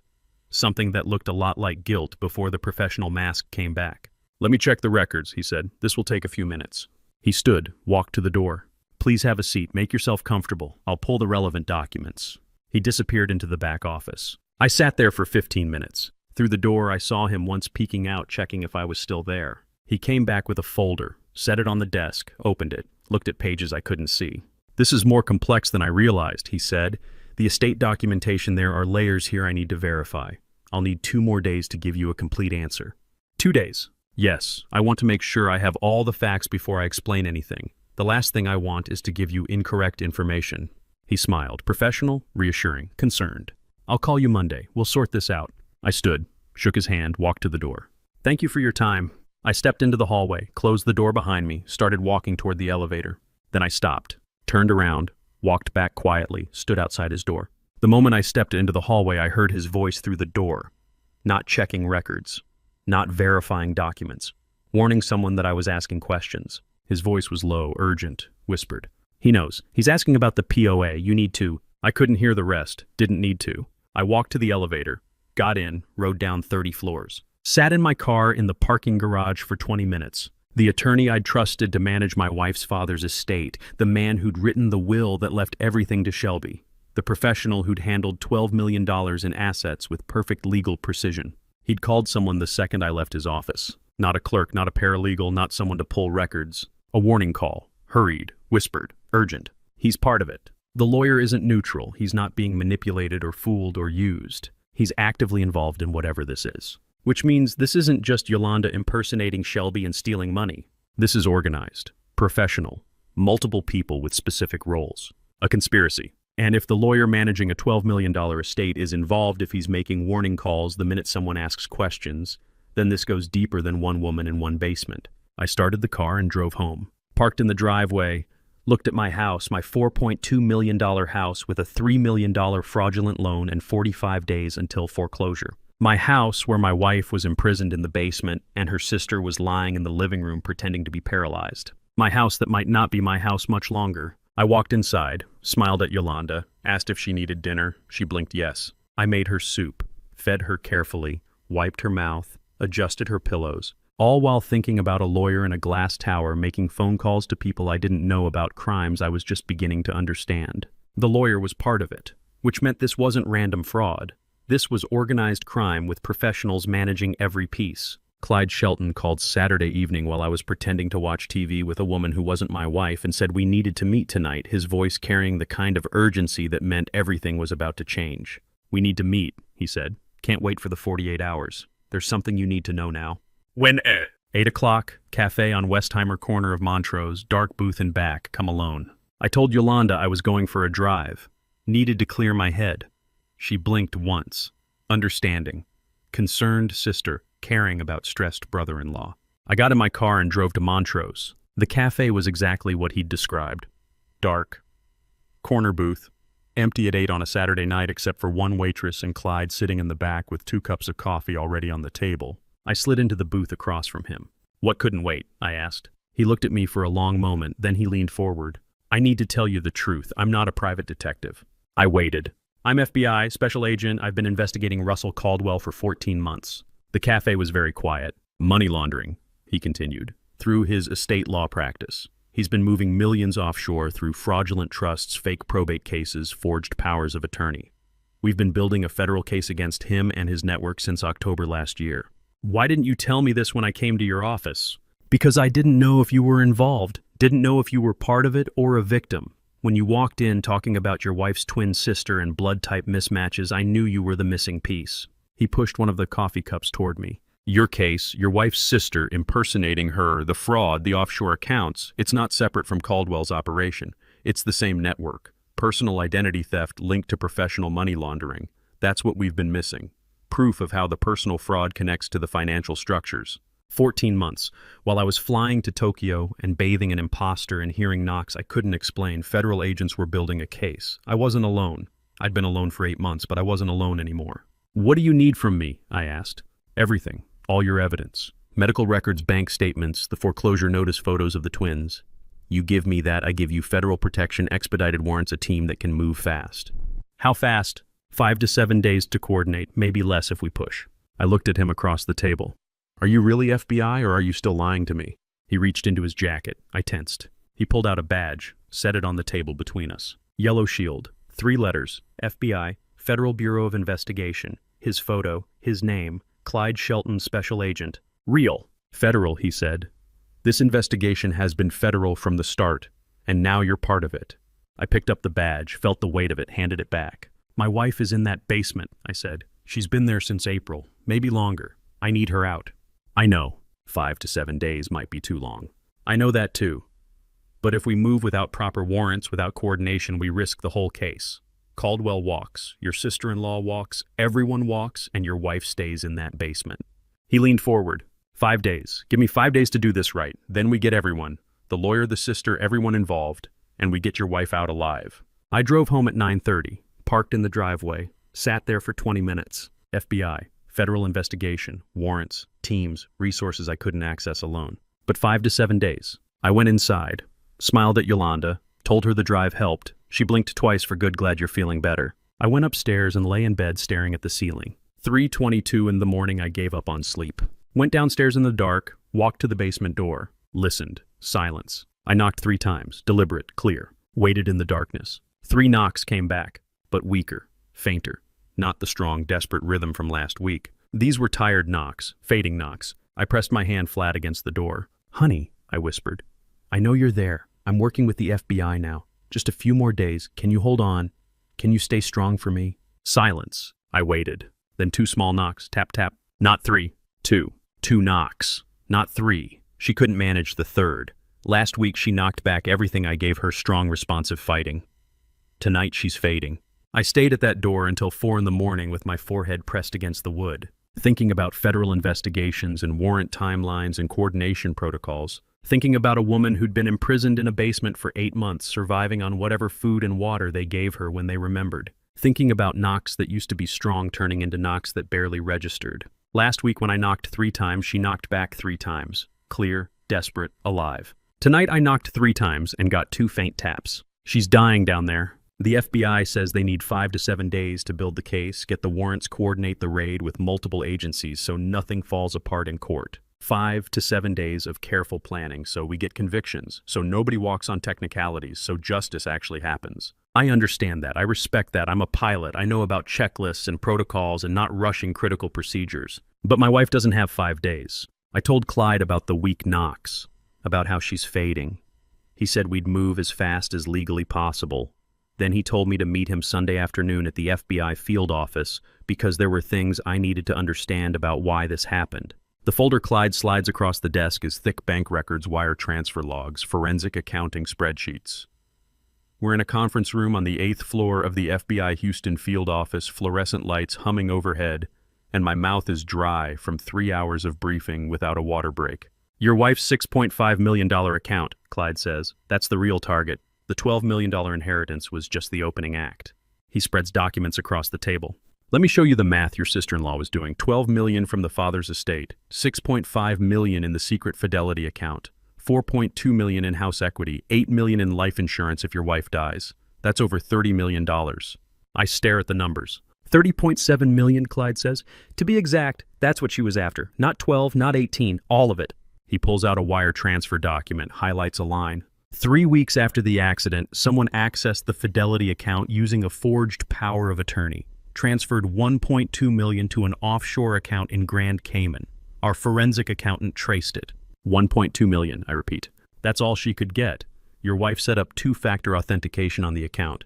Fingerprint and retinal scan required for transfers over $2 million. Smart woman. She built that portfolio in secret and protected it like a vault. He shows me another document, Fidelity security logs. Your sister-in-law has tried 17 times since June to access the full account. Blocked every time. She can't get past the biometric authentication. She needs your real wife's fingerprint and retinal scan. I look up at him. That's why she's alive, I say slowly. That's why Shelby's in the basement instead of dead. Yolanda needs her biometrics. Yes. Wait. I stand up. If she needs Shelby alive for the biometrics, why is my wife getting weaker? What happens after she gets the scans? Clyde doesn't answer immediately. Then he says quietly, once she has what she needs, your wife becomes a liability instead of an asset. I sit back down. How long have you known this? We've been tracking the Fidelity account attempts for 3 months. We didn't know about the basement until you told me. We didn't know about the identity swap until you brought me the medical records. He pulls out another document from the evidence box. This one looks old, creased, photocopied. Last will and testament, he reads. Dated May 14th, 2024. I, Shelby Vincent Emerson, being of sound mind, do hereby bequeath my entire estate to my loving sister, Yolanda Marie Vincent.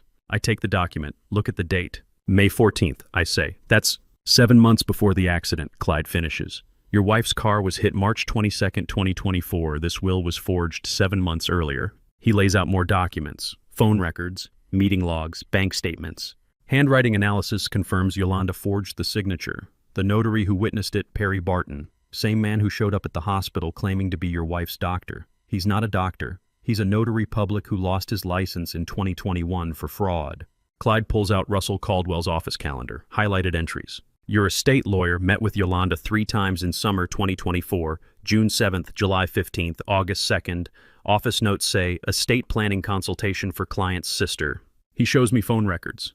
Your co-pilot Basil Pierce, Yolanda called him 6 times between June and August 2024, before the accident, before anyone was paralyzed, before there was any reason for your wife's sister to be calling your flying partner. I look at the timeline spreading across the table. May forged will. June through August, recruiting accomplices, meeting with lawyer, calling my co-pilot. March 22nd accident. The accident wasn't the cause, I say. It was the trigger. Exactly. Clyde leans back in his chair. They didn't scramble after a tragedy and see an opportunity. They built this conspiracy for months, forged documents, recruited help, set up offshore accounts, established backup identities. Then they waited. Waited for what? For an accident. Any accident. Didn't matter if it was a car crash or a fall downstairs or food poisoning. They just needed your wife incapacitated enough to make the switch. And when that truck ran the red light at Westheimer and Post Oak, they finally got their trigger event. I stand up, walk to the window, look down at downtown Houston 8 floors below. My co-pilot knew, I say. Basil knew months in advance. Every time I flew with him after the accident, every time I told him I was worried, every time I mentioned something felt wrong, he was reporting back to her. Most likely, yes. The lawyer knew, the fake doctor knew. How many people were part of this?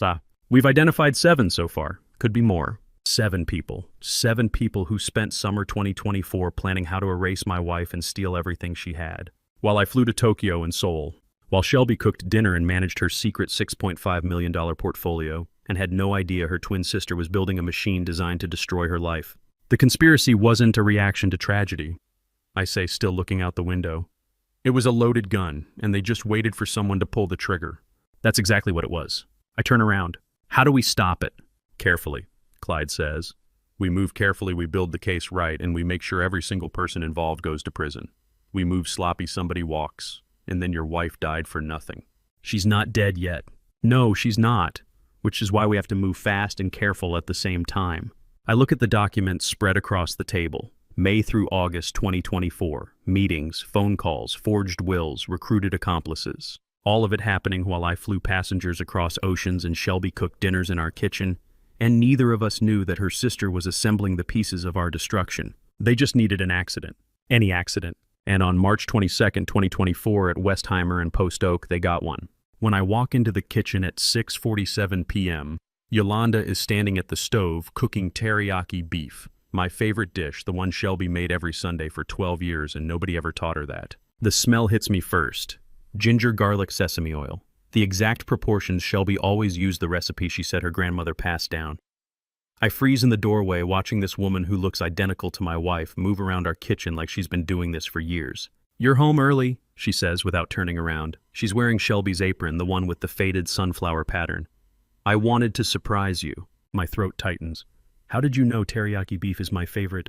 She glances over her shoulder, and there's something in her eyes I haven't seen before. Something softer than the calculated efficiency she's shown for the past 8 months. Shelby told me, years ago when we were still speaking. She said it was the first meal she ever cooked for you. The lie is smooth practiced, but I know the truth. Shelby and Yolanda haven't spoken in over 20 years. This woman learned my preferences some other way. Maybe she's been watching us longer than I realized. Maybe she studied every detail of our marriage before she ever stepped into it. She plates the food with careful precision, sets it on the table beside a glass of red wine. "Sit down, Forrest. You've had a long day." I sit because standing feels dangerous right now. Every instinct screaming that this intimacy is wrong, but my body too exhausted to fight it. "I've been thinking," she says, settling into the chair across from me. Not Shelby's usual seat, she's chosen mine, forcing me to sit where my wife used to sit. About us. About what happens after all this is over. After what's over, the recovery process. She reaches across the table, her hand covering mine. Her skin is warm, her touch deliberate. "You've been so patient with me, Forrest. So kind. I know I'm not the same person I was before the accident, but maybe that's not entirely a bad thing." The words land like ice water. She's not pretending to be recovering Shelby anymore. She's positioning herself as the better version, the upgrade. "I think we could be happy together," she continues.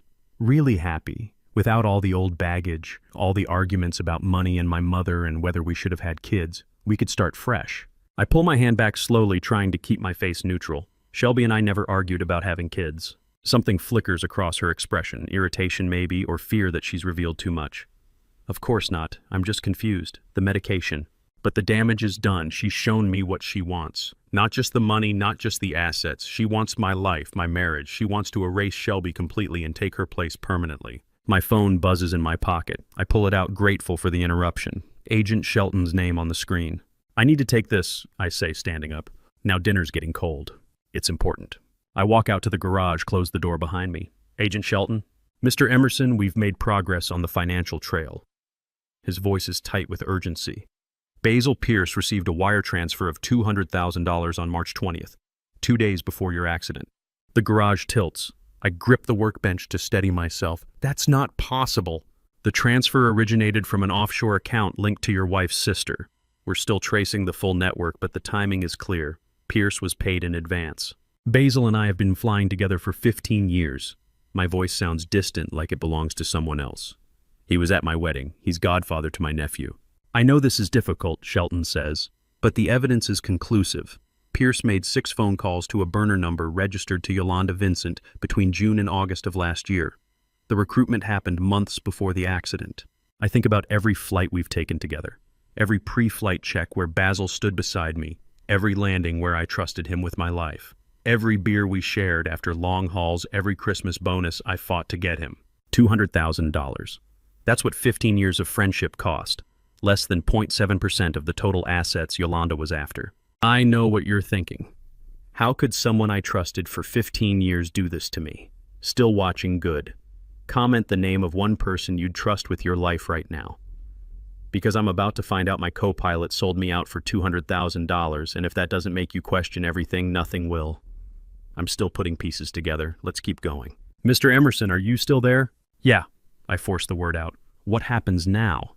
"We bring him in for questioning, but I need you to stay calm, maintain your routine. If Yolanda suspects we're closing in, she might accelerate her timeline." "Accelerate to what?" "We don't know yet. That's what worries me." He hangs up. I stand in the garage for 10 minutes, maybe 20, staring at the wall where Basil and I mounted our vintage propeller last summer. He'd found it at an estate sale, insisted we hang it together. Spent 4 hours getting the angle perfect. I didn't know whether to cry or be angry, so I sat in that parking lot and did nothing. Clyde draws 3 circles on the FBI whiteboard: Yolanda, Vincent, Russell, Caldwell, Perry, Barton, and connects them with red lines labeled 72 hours. Simultaneous capture, he says, tapping each circle with the marker. Wednesday morning, 6 a.m., we hit all 3 at once. Sister at home, Caldwell at his office, Barton at the clinic. No warning chain, no time for anyone to destroy evidence or run. I'm sitting in the conference room at Houston Field office, surrounded by agents I don't know, staring at my wife's name written in blue marker beside her sister's. They're planning a tactical operation like it's a hostage rescue, and the hostage is the woman who's been sleeping 20 feet below me for 9 months. What about Shelby? My voice cuts through the briefing. When does she get out? Extraction team goes in first, Clyde says. No, I stand up. My wife gets out first. Before you touch anyone else, you get Shelby out of that basement. You pull her to safety, get her medical attention, and only then do you arrest anyone. That's the condition. Clyde sets down the marker, studies me for a long moment, then nods. Extraction first. Medical team on standby. Your wife is priority 1. He slides a folder across the table. Your colleague Pierce cooperated fully. Gave us everything. Call logs, wire transfers, meeting dates, voice recordings. He's taking an immunity deal. The words hit like turbulence at 30,000 feet. Immunity. Full cooperation in exchange for no charges. He'll testify against all 3 conspirators. Without his evidence, we'd need 6 months of surveillance to build this case. His information saves your wife's life. I think about Basil sitting in some other conference room, probably in this same building, trading 15 years of friendship for a get-out-of-jail card, saving his own skin by burning everyone else, and somehow accidentally saving Shelby in the process. 15 years of friendship, I say quietly, and now he gets a free pass while his family loses everything. His wife filed for divorce yesterday, Clyde says. His airline suspended him pending investigation. He'll never fly commercially again, and he has to live with knowing he helped bury your wife alive for $200,000. I wouldn't call that a free pass. I look at the red lines on the whiteboard connecting Basil's name to Yolanda's, to the burner phone, to the March 20th wire transfer. Evidence that would have taken months to collect. Evidence that accelerated the rescue timeline from someday to Wednesday morning. Doesn't make me hate him less, I say. Didn't expect it would, Clyde replies. The briefing continues. Tactical entry points, medical protocols, evidence preservation. Floor plans of Russell Caldwell's law office, Perry Barton's clinic. A warrant signed by a federal judge. The details blur together until Clyde is shaking my hand, telling me to go home and act normal. Act normal, sit across the dinner table from Yolanda tonight and tomorrow night smiling like I don't know she's a murderer. Like I didn't spend yesterday listening to her talk about our future together while Shelby was dying in the basement. How do you thank someone for saving your wife's life when you can't forgive them for endangering it? How do you process the fact that betrayal and redemption can be the same action? I don't have answers. I just have 48 hours to hold myself together. I drive home at 6 p.m. The house is dark except for the kitchen light. Yolanda is out, probably meeting with Russell to discuss their next move. I should eat something. Should sleep. Should prepare for Wednesday morning. Instead, I wait. At 2 a.m., I walk to the basement door. The hallway is dark silent except for the hum of the refrigerator in the kitchen. I sit down with my back against the door, the same position I've taken a dozen times over the past 2 weeks. The wood is cool against my shoulders. The air smells faintly of coffee grounds from the kitchen trash. Honey, I whisper, I know you're there. 2 more days. Can you hold on 2 more days? Silence, then one knock from below, faint but deliberate. My throat tightens. When I fly the Pacific at night, I look down at the black water and I think about you. Every single flight, mile after mile of darkness and ocean, and I think about coming home. About walking through the door and you'd be there making coffee, reading on the couch. Every flight, Shelby. You're what I think about. Long silence. I close my eyes, press my palm flat against the door. We're going to be all right, I whisper. I promise. Wednesday morning. Just hold on. The silence stretches so long, I think maybe she can't respond. Maybe she's too weak. Maybe I'm too late, and these past 2 weeks of planning don't matter because 3 knocks. Not the desperate hammering from 2 weeks ago. Not the frantic plea for rescue. These knocks are slow, regular, steady. 3 knocks, like a heartbeat. Like I'm here, like I trust you, like I'm not giving up. I sit there with my back against the door, listening to the silence, feeling the vibration of those 3 knocks still resonating through the wood. The clock on the wall ticks past 3 a.m., past 4. The sky outside the hallway window starts to shift from black to deep blue, that pre-dawn color that comes right before sunrise on long international flights. 48 hours until the raid. 2 more days of sitting at dinner tables with the woman who buried my wife alive, smiling like I didn't know. 2 more days of listening to Yolanda talk about our future while Shelby counted down her last hours in the dark. The 3 knocks came slow and regular like heartbeats. Not desperate, not frantic, just steady proof she was alive and listening. I sat on that hallway floor with my back against the basement door until 4 a.m. Couldn't sleep, didn't need to. Wednesday morning, 6 a.m., 48 hours. At 5:32 a.m., I hear Yolanda's bedroom door close. Too quiet, too careful. And through the crack under my door, I see the blue glow of a screen lighting the hallway. I lie still in bed listening. The house is silent except for the faint hum of the heating system and the soft tap of her footsteps on hardwood. She's not going downstairs, she's standing in the hallway just outside my door. The blue glow shifts, moves, phone or tablet. At 5:32 in the morning, standing in the hallway staring at a screen. I count to 60. The glow doesn't move. Whatever she's watching, it's holding her attention. When I finally hear her bedroom door close again, softer this time, like she's trying not to wake me, I get up and check the hallway. Empty. No sign she was ever there, except for the faint smell of her perfume, the same scent Shelby used to wear. I shower, dress, go downstairs at my usual 6:15 a.m. The coffee maker is already brewing. Yolanda is at the stove making scrambled eggs, still wearing her bathrobe. When she turns to look at me, her eyes are different. Not angry, not suspicious. Something colder than that. Controlled fear. The look of an animal that knows it's cornered but hasn't decided whether to run or attack. Did you sleep well? She asks. Fine. Fine. Both of us lying, both of us aware we're lying. She sets a plate in front of me, eggs, toast, orange juice, my usual breakfast. Coffee's fresh, I made your favorite. Thank you. We sit across from each other at the kitchen table. I take a bite of toast, taste nothing but char and butter. She sips her coffee, watching me over the rim of the cup. I thought I heard something last night, she says. Around 2 a.m. Did you get up? The question lands like a chess move, careful, calculated, testing whether I'll admit or deny. Old house, I say. Pipes settle. Her smile doesn't reach her eyes. Of course, the pipes. We finish breakfast in silence. She washes the dishes. I read the newspaper or pretend to my eyes, scanning the same paragraph 4 times without absorbing a word. The kitchen smells like coffee and toast and her perfume. The refrigerator hums. The clock on the wall ticks. She knows. She saw me at the basement door. Probably has cameras I never found hidden in smoke detectors or picture frames. She watched me sit there at 2 a.m., watched me press my palm against the wood, watched me whisper to whoever was below. She couldn't hear the words, but body language tells the story. A man doesn't sit at a locked basement door at 2 a.m. talking to the pipes. And I know she knows. Which means we're both sitting here at this breakfast table drinking coffee, discussing the weather, pretending everything is normal while we both hold loaded guns under napkins. I have some errands today, she says, standing up. Grocery shopping. Maybe get my hair trimmed. Sounds good. Will you be home for dinner? Probably. I'll text you. Perfect. She walks upstairs. I hear her bedroom door close. I sit at the kitchen table for another 10 minutes listening to the silence, trying to calculate her next move. Does she run? Does she accelerate whatever final plan she has for Shelby? Does she disappear and leave the mess behind? Or does she think I don't actually know anything, that I was just checking on foundation damage or investigating a noise and she's overreacting to harmless behavior? I spend the day at the airport maintenance hangar pretending to review flight logs. My phone stays in my pocket waiting for Agent Shelton's update. Every hour that passes feels like a week. At 6:47 p.m. my phone buzzes. The message is encrypted, shows up as random characters until I open the secure app. 3 lines of text. Urgent. Caldwell apprehended IAH, Terminal D attempting international departure.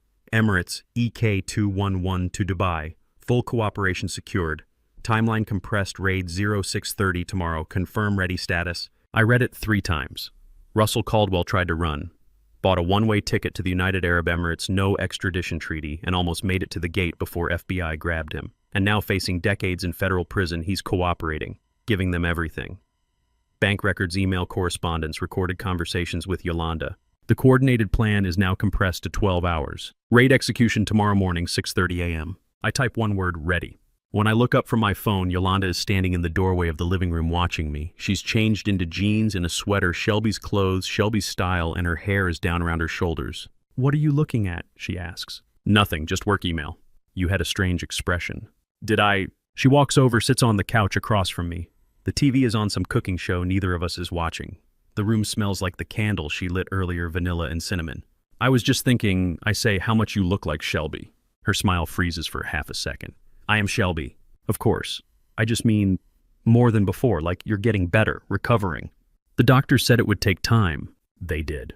12 hours, 720 minutes, 43,200 seconds until my wife walks free or dies in that basement. The clock on the wall reads 6:47 p.m. Yolanda picks up the remote, changes the channel to a home renovation show. On screen, a couple is choosing between two kitchen designs, debating backsplash tiles like it's the most important decision of their lives. I look at the woman sitting across from me. My wife's face, my wife's hair, my wife's body, holding my actual wife captive 15 feet below us. 12 hours left. One way or another, it would all be over. At 11:28 p.m., Clyde's voice crackles through the earpiece. Sugarland team moving on Barton's clinic, now stand by for confirmation. I'm sitting in an FBI surveillance van parked 3 houses down from my own townhouse, watching the bedroom window where Yolanda went to sleep an hour ago. We ate dinner together at 8 p.m., chicken and rice, polite conversation about the weather. She asked if I wanted dessert. I said no. She cleared the dishes. At 10 p.m., she said goodnight and closed her bedroom door. Now I'm in a van that smells like coffee and electronics, wearing a tactical vest over my shirt, listening to federal agents coordinate a 3-location simultaneous arrest. The hours between dinner and now felt like underwater swimming. Every minute stretched. Every word at the table tasted like metal. Barton secured, Clyde's voice says. 11:32 p.m., no resistance. Medical board running license verification now. I watch my house through the van's tinted window. The bedroom light stays off. Yolanda doesn't know yet that her conspiracy is collapsing around her. Medical board confirms, another voice says through the earpiece. License NPI number registered to Marcus Hoffman, Minneapolis physician. License revoked April 2021. Malpractice settlement, patient death during routine surgery. Hoffman died January 2022. Barton's been using a dead doctor's credentials. The information lands like a punch. Perry Barton, the man who examined Shelby 8 months ago, who certified her paralysis, who signed discharge papers and home care authorizations, stole the identity of a disgraced dead physician and forged every single document. Offshore accounts frozen, Clyde continues. Grand Cayman 2 accounts totaling $847,000. Wire transfers match timeline from Vincent's sister. July through November, 11 deposits ranging $40,000 to $90,000 each. I close my eyes. $847,000 paid to a con artist with stolen credentials. 8 months of fake doctor signatures. 247 days of fabricated medical certifications. Every form, every paralysis assessment, every piece of paper that kept Shelby trapped in my house lies typed on stolen letterhead by a man using a dead physician's license number. Emerson, you're clear to proceed, Clyde says. We breach on your signal. Remember, wife extraction priority 1. I pull off the earpiece, open the van door, step out into December air that smells like rain and cut grass. 2 tactical agents fall in behind me. We walk up the sidewalk to my front door, my house, my key, my wife buried in the basement while her sister sleeps in our bed. I unlock the door. The house is dark except for the nightlight in the hallway. Silent except for the hum of the refrigerator and the distant tick of the kitchen clock. The tactical team enters, first weapons drawn, spreading through the ground floor in coordinated silence. I follow them into the living room. Yolanda is standing in the middle of the room, fully dressed in jeans and a jacket, phone in her hand. Not asleep, not surprised. Waiting. When she sees the tactical team, she freezes. The phone drops from her hand, hits the carpet without a sound. Yolanda Vincent, Clyde says, stepping forward with credentials and handcuffs. FBI. You're under arrest for kidnapping, fraud, conspiracy to commit murder. You can't prove anything, she says. Her voice is calm, almost amused. No one will believe you. You only have words, Forrest. It's the first time she's said my name in weeks. The first time she's broken character since she walked into my hospital room 9 months ago pretending to be Shelby. I need the basement key, I say. She looks at me. Not at Clyde, not at the agents surrounding her. At me. Her eyes, Shelby's eyes, genetically identical, hold something I can't name. Rage, maybe, or grief, or love twisted into something unrecognizable. She loved you, Yolanda says quietly. I love you. What's the difference? The key, now. Her hand goes to her pocket, pulls out a single brass key on a plain ring. Her hand is shaking. She holds it up between us like an offering or a threat, I can't tell which. You could have been happy with me, she says. We could have had everything. The money, the house, the life. No one would have ever known. The key. She stares at me for another 3 seconds. 4, 5, then her fingers open. The key hits the floor. One small metallic sound. Thunder. I bend down, pick it up, feel the cold brass against my palm. The metal is still warm from her pocket. Yolanda is saying something behind me, crying maybe, or cursing, or praying, but I don't turn around. Agent Shelton is reading her rights. Another agent is securing handcuffs. The sounds blur together into white noise. I step over her, literally step over her body, where she's sunk to her knees on the carpet, and walk to the basement door. The key slides into the lock. 9 months since this door was locked. 9 months since Shelby disappeared from my life and this stranger wearing her face took her place. Behind me, Yolanda is still talking. You'll never forgive yourself, Forrest. You'll look at her and see me every day, every night. We're identical. You'll never unsee it. I turn the key. The lock clicks open. The key fell to the wooden floor, small metallic sound like thunder in the silent house. I bent down, picked it up, felt the cold brass against my palm. Yolanda was on the floor behind me, saying something, crying maybe, but I didn't turn around. I stepped over her, walked to the basement door, and put the key in the lock. The door swings open and the smell hits me first. Stale air confinement, 8 months of darkness compressed into one breath. Emerson, we're right behind you. Medical team standing by. Clyde's voice calls from above. I don't answer. I flip the light switch. Nothing. The bulb is out or the wiring's been cut. The FBI medic behind me clicks on a flashlight and the beam cuts through the darkness, illuminating wooden stairs descending into black. I take the first step. The wood creaks under my weight. Second step. Third, each one groaning like it hasn't been touched in years, though I know someone's been walking these stairs every day, bringing water, bringing food, keeping Shelby alive while pretending she didn't exist. The temperature drops as I descend. The air gets thicker, harder to breathe. The flashlight beam sweeps the concrete floor at the bottom. I can see the edge of a mattress. Water bottles lined against the wall, a bucket in the corner. The basement is small, maybe 12 by 15 feet. No windows. One bare bulb hanging from the ceiling, dark. The concrete walls are unpainted raw. This is where my wife has been living. This is where Yolanda buried her. Shelby! My voice sounds strange in the enclosed space. Hollow. Shelby, can you hear me? Movement in the far corner. A shape against the wall darker than the surrounding darkness. The medic aims the flashlight, and there she is. Shelby is sitting on the floor back, pressed against the corner where two concrete walls meet. Her hair is long past her shoulders. It was short 9 months ago. A pixie cut she got a week before the accident. Now it's grown out, tangled and matted. Her face is gaunt, cheekbones sharp and prominent. Her eyes squint against the flashlight, unused to brightness after months in near darkness. She's wearing clothes I don't recognize, sweatpants and a t-shirt, both hanging loose on a body that's lost at least 30 pounds. Her arms are thin, skeletal. Her skin is pale, the color of someone who hasn't seen sunlight in 8 months. This is my wife, not the woman upstairs who wore her face. This person, right here. I cross the basement and 4 steps, drop to my knees on the cold concrete floor. Shelby, are you okay? Can you hear me? She looks at me. Her eyes, Shelby's eyes, the ones I've known for 30 years, focus slowly like she's struggling to process what she's seeing. Her lips are chapped dry. When she speaks, her voice is hoarse, barely above a whisper, the sound of someone who hasn't used their voice in months. You finally heard me. 4 words, that's all. But they break something inside me that's been held together by discipline and procedure for 9 months. My vision blurs. I reach out slowly, carefully, like approaching someone who might shatter if touched too hard. I'm sorry, I say. I'm so sorry it took this long. She doesn't answer with words. She just leans forward and I wrap my arms around her gently because she's so thin, so fragile, so different from the woman I remember. She's trembling. I can feel her bones through the t-shirt. She smells like unwashed clothes and concrete and desperation. The medics are here, I whisper into her hair. We're getting you out.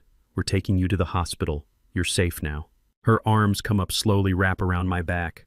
Her grip is weak but deliberate. She's holding on like she's afraid I'll disappear if she lets go. I knew you'd come, she whispers. I knew you were listening. The knocking, I say, every night. That was you. You were talking to me. She pulls back slightly, looks at me with those sunken eyes. Her face is so thin, so changed. But it's her, it's Shelby. Not the performance upstairs, not the calculated imitation, the real woman I married 30 years ago. She nods, weak, barely perceptible. I knew you'd figure it out, she whispers. I knew. The medic kneels beside us. Ma'am, I'm with the FBI medical team. We need to get you upstairs, get you checked out. Can you stand? Shelby looks at him, then back at me. Is she gone? Yolanda's in custody, I say. She can't hurt you anymore. And the doctor, the lawyer. All of them, all arrested. She closes her eyes.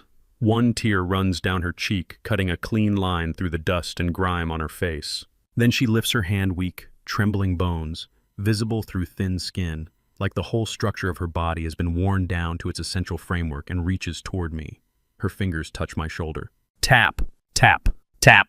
3 times on my shoulder, the same rhythm, the same desperate code. Slow, deliberate. The exact rhythm I'd heard through the basement door every night for 8 months. Not random knocking, not pipes settling or mice in the walls or foundation damage or any of the explanations I'd invented to make sense of sounds I couldn't explain. Her, talking to me the only way she could. 3 knocks, I say, my voice breaking. Every night I thought I didn't know what to think. 3 knocks, she whispers. Because I'm here, because I'm alive, because you needed to know. I look at her hand, still resting on my shoulder. The fingernails are broken dirt under what's left of them. The knuckles are swollen, probably from hitting the door night after night. The skin is bruised in places, scraped raw in others. Evidence of 8 months of trying to be heard. I'm sorry I didn't understand sooner, I say. You understood when it mattered, she whispers. You're here now. The medic clears his throat gently. Sir, we really need to get her upstairs. Get an IV started, check vitals, transport to Memorial Hermann. I nod, help Shelby to her feet. She can barely stand. Her legs shake. I have to support most of her weight as we move toward the stairs. She lifts her hand one more time, taps my shoulder. 3 times. Exactly like the knocking through the door. For 8 months she was talking, and I just didn't know how to listen. Clyde's forensic tech opens Yolanda's laptop in the townhouse office at 1:14 a.m. and finds a folder labeled Schedule inside one document, one date circled in red, 11 days from today. The ambulance took Shelby to Memorial Hermann 20 minutes ago. I should be with her. But Clyde asked me to stay while they processed the house, and I couldn't leave. Couldn't walk away from the evidence of what almost happened. I'm standing behind the tech, a young woman with FBI credentials clipped to her belt, watching her navigate through file directories on Yolanda's laptop. The screen illuminates the dark office with cold blue light. Got something, she says. Financial folder, multiple PDFs. She clicks.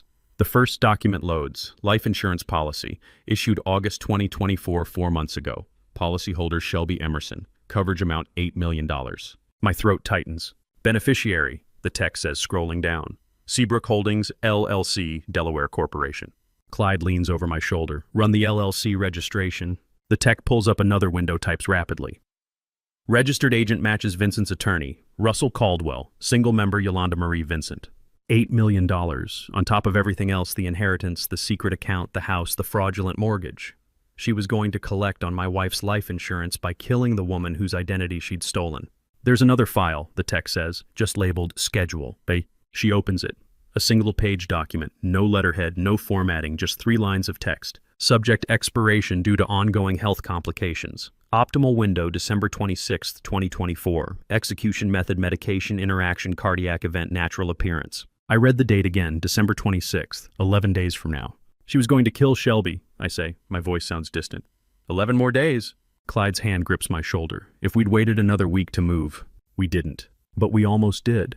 If Russell Caldwell hadn't tried to flee, if the FBI had stuck to their original timeline, if I hadn't pushed for immediate extraction, 11 more days and Shelby would have been dead. A cardiac event, medication interaction, something that looked natural enough to pass a medical examiner's review, especially with Perry Barton, the fake doctor with stolen credentials, ready to sign whatever death certificate Yolanda needed. I grip the edge of the desk to stay standing. The wood is smooth under my palms, solid. 11 days. 264 hours. 15,840 minutes until my wife would have died, and I would never have known she was alive. Print everything, Clyde says to the tech. Chain of custody documentation. This goes directly to the prosecutor. I look at the screen. December 26th. Christmas. Yolanda was going to kill my wife on Christmas and collect $8 million while I grieved at a funeral for a woman who'd already been dead for 9 months.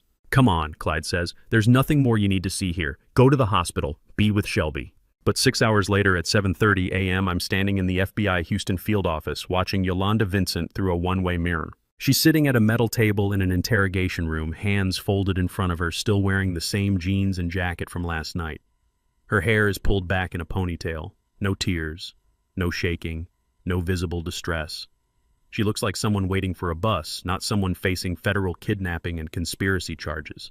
The interrogating agent, a woman in her 40s, dark suit, professional demeanor, sits across from her with a folder open. We found the insurance policy, the agent says. $8 million. We found the schedule. December 26th. 11 days from now. Yolanda doesn't respond. You had the plan in place, the agent continues. The access, the timeline, the fake doctor ready to certify cause of death. Why didn't you execute? Long silence. Yolanda looks down at her hands, then up at the mirror. She can't see me, but I feel like she's looking directly into my eyes. Because I didn't want to anymore, she says quietly. That's not an answer, the agent says. What changed? Yolanda doesn't respond, just looks back down at her hands. Ms. Vincent, you're facing life in federal prison. Cooperation at this stage. I already told you, Yolanda says. I didn't want to anymore. That's the answer. Clyde is standing beside me in the observation room. She stopped, I say. Not because we were close to discovering her. She stopped before that. Remorse, Clyde asks. No. I think about the teriyaki beef, the way she looked at me across the dinner table, the conversation about starting fresh, about being happy together. She fell in love with me, the real me, not the assets or the money or the plan, and she couldn't go through with killing Shelby because of it. How do you hate someone who imprisoned your wife but chose not to kill her because she fell in love with you? Through the glass, Yolanda sits perfectly still. The agent keeps asking questions about the timeline, about Russell Caldwell's involvement, about Perry Barton's role, but Yolanda has stopped answering. She's just looking at her reflection in the mirror, looking at me without seeing me. The agent closes her folder, stands up. We'll continue this after you've consulted with your attorney. Yolanda doesn't move, just sits there with her hands folded on the metal table, staring at the mirror. I need to go, I tell Clyde. I need to be with Shelby. Go, he says. We'll handle the rest. But I don't move. I stand there watching Yolanda Vincent sit perfectly still, hands folded on the metal table, looking at her own reflection in the mirror, looking at me without seeing me.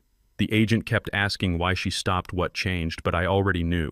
She said, I don't want to anymore, 4 words, and I knew they weren't about money or fear or getting caught. I don't know what to feel. Shelby's voice is hoarse and unfamiliar after 8 months of basement silence, but she speaks clearly into the FBI recorder propped on the Memorial Hermann Hospital bed tray. I heard everything through the vents. I left the FBI interrogation room 36 hours ago and came straight here. Shelby's been recovering IV fluids, vitamin supplements, physical therapy to rebuild atrophied muscles. Now she's sitting up in bed, her hand in mine, giving testimony like she's been waiting 9 months to speak. Clyde is on the other side of the bed, notepad open, recording everything. The heating vents, Shelby continues. Her voice cracks on certain words, unused to extended conversation.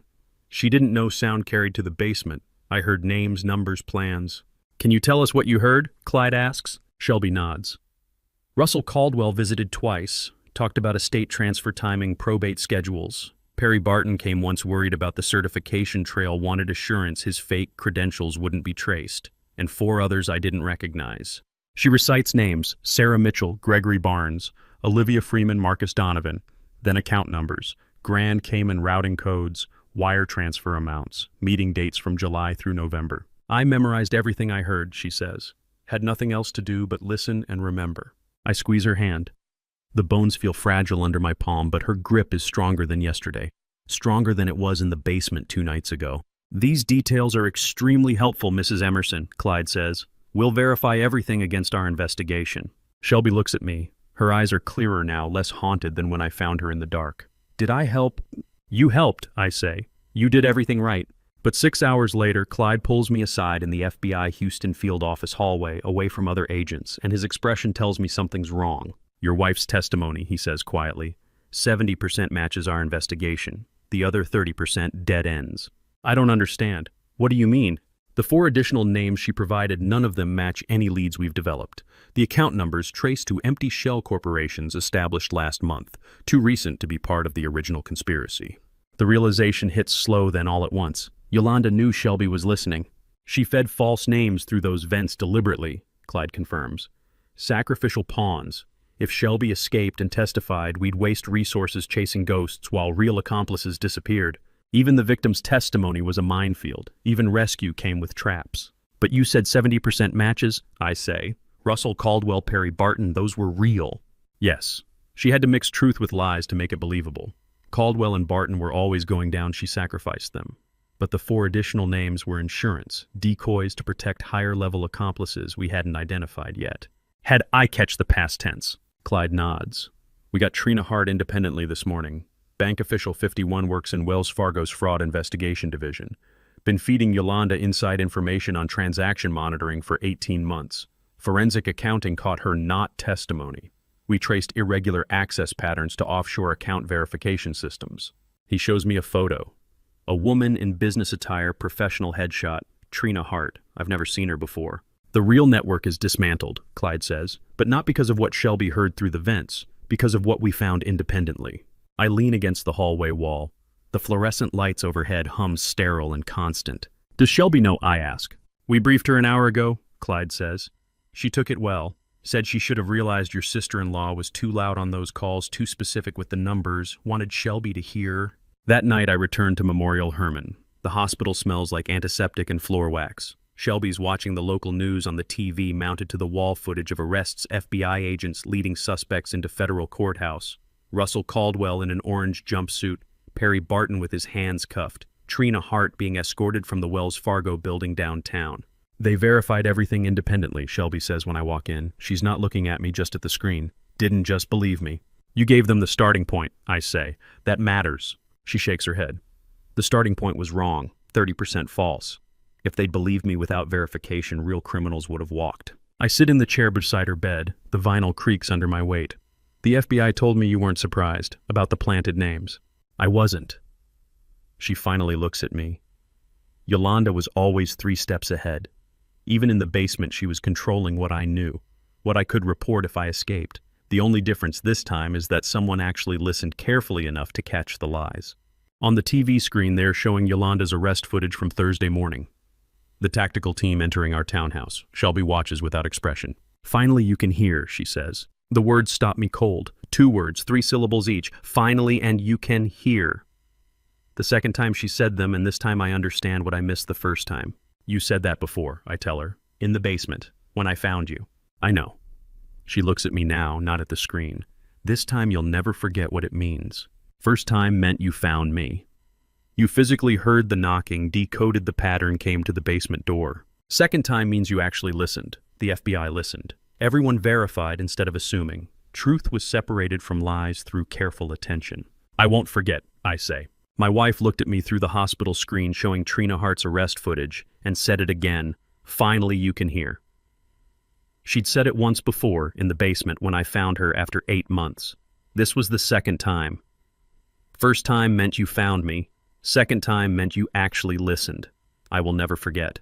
The federal judge reads the sentence for Yolanda Vincent, 25 years for kidnapping, fraud, conspiracy to commit murder, and before the bailiff leads her away, she turns to look at Forrest one last time. 3 months since the rescue. 3 months of preliminary hearings, plea negotiations, victim impact statements. Now it's March 2025 and I'm sitting in Houston federal court beside Shelby watching justice get measured in years. Judge Brennan, a woman in her 60s with gray hair and reading glasses, sits elevated behind the bench. Yolanda Marie Vincent, this court sentences you to 25 years federal imprisonment without possibility of parole for 5 years. The bailiff steps forward. Yolanda stands from the defendant's table, hands cuffed in front of her. She's wearing an orange jumpsuit. Her hair is pulled back. She looks smaller than I remember. And then she turns, not to her attorney, not to the gallery, to me. She looks at me for 5 seconds, doesn't speak, doesn't smile or cry or plead, just looks, like she's trying to memorize something before it disappears forever. My face, my eyes, the man she fell in love with while destroying his life. I don't look away. Then the bailiff touches her elbow and she turns forward and they lead her through the side door. Judge Brennan continues. Russell Caldwell, 18 years. Perry Barton, 12 years. Trina Hart, 8 years. Basil Pierce, 3-year sentence, suspended conditional on full cooperation, commercial pilot certification, permanently revoked. The gavel comes down, 3 sharp cracks against wood. This court is adjourned. Shelby reaches for my hand. Her grip is still weak, but stronger than last month. It's over, she whispers. It's over, I repeat. That same week, I sit in a bank attorney's office signing asset recovery documents. Total recovery, $18.5 million, the attorney says. Fraudulent mortgage, voided offshore accounts, seized, investment accounts restored. The court executed your mother-in-law's original will. Sign here. I sign where he points. Don't read the fine print. Don't ask about tax implications or distribution schedules. Through the glass partition behind the attorney's desk, I can see into the hallway. Shelby is out there with her physical therapist, a woman named Monica who comes twice a week. Shelby takes 3 steps with a cane, pauses, takes 3 more. Mr. Emerson, do you have questions about the distribution? No, I say, watching Shelby walk. $18.5 million recovered. Didn't read a single line, just watched my wife take 3 steps with a cane and thought this is the only number that matters. May 2025, 14 months since the accident, 5 months since the rescue. Shelby walks out the front door of our townhouse, her first time outside in over a year, moving slowly with a cane, one careful step at a time down the porch stairs. Lorraine Wolfe is waiting at the gate. She sees Shelby and her face crumbles. She opens the gate, hurries forward, wraps her arms around Shelby gently like she's afraid of breaking something precious. "I heard you through the wall for months," Lorraine says, crying. "I should have called someone sooner. I'm so sorry." "You wrote it down," Shelby says. "You heard me, that's enough." Lorraine pulls back, wipes her eyes. "I want you to have this." She hands Shelby a spiral notebook, the kind kids use for school. Blue cover, college-ruled pages. Shelby opens it, page after page of dated entries in Lorraine's handwriting. April 3rd, 2024, 11:47 p.m. Knocking sound rhythmic, 3 knocks repeated. April 8th, 2024, 1:22 a.m. Knocking again, same pattern. April 15th, 2024, 12:30 a.m. Knocking 3 times, pause, 3 times. 47 entries spanning April through December. "So you know you weren't forgotten," Lorraine says. "Every single day I heard you." Shelby is crying now, holding the notebook against her chest. "Every single day. Thank you for listening when no one else did," I tell Lorraine. "I just wish I'd been braver sooner," she says. 47 nights, 47 entries in a neighbor's spiral notebook. 47 times someone heard my wife and wrote it down. Memory carved in ink. That same week, I drive to Katie to visit Nettie Newberry. She opens the door looking 10 years older than when I met her last March. Dark circles under her eyes. Guilt written in every line of her face. "Mr. Emerson," she says. "I didn't expect come in." We sit in her living room. She makes tea neither of us drinks. "I knew something was wrong," she says finally, "when the blood types didn't match. When the woman in the hospital bed looked at me like she'd never seen me before. Your sister-in-law paid me to stay quiet, $20,000. I've lived with that for 8 months. You kept the photocopied records anyway," I say. "That's why we had evidence." "I don't deserve thanks," she says. "I took money to stay silent while your wife was in a basement." "Your conscience kept those copies," I tell her. "That matters." I'm not a good person. I think about 47 nights of knocking logged in a neighbor's notebook. About 8 months of conspiracy enabled by people who knew something was wrong but stayed silent. About Yolanda who fell in love and couldn't kill. About Basil who betrayed and then cooperated. About this nurse sitting in front of me who took blood money and still photocopied proof because some part of her knew it was wrong. No one is entirely deserving or unworthy, I say.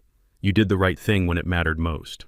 Nurse Nettie Newberry sat in her Katie living room and said, "I don't deserve thanks for keeping those records. I took money to stay quiet."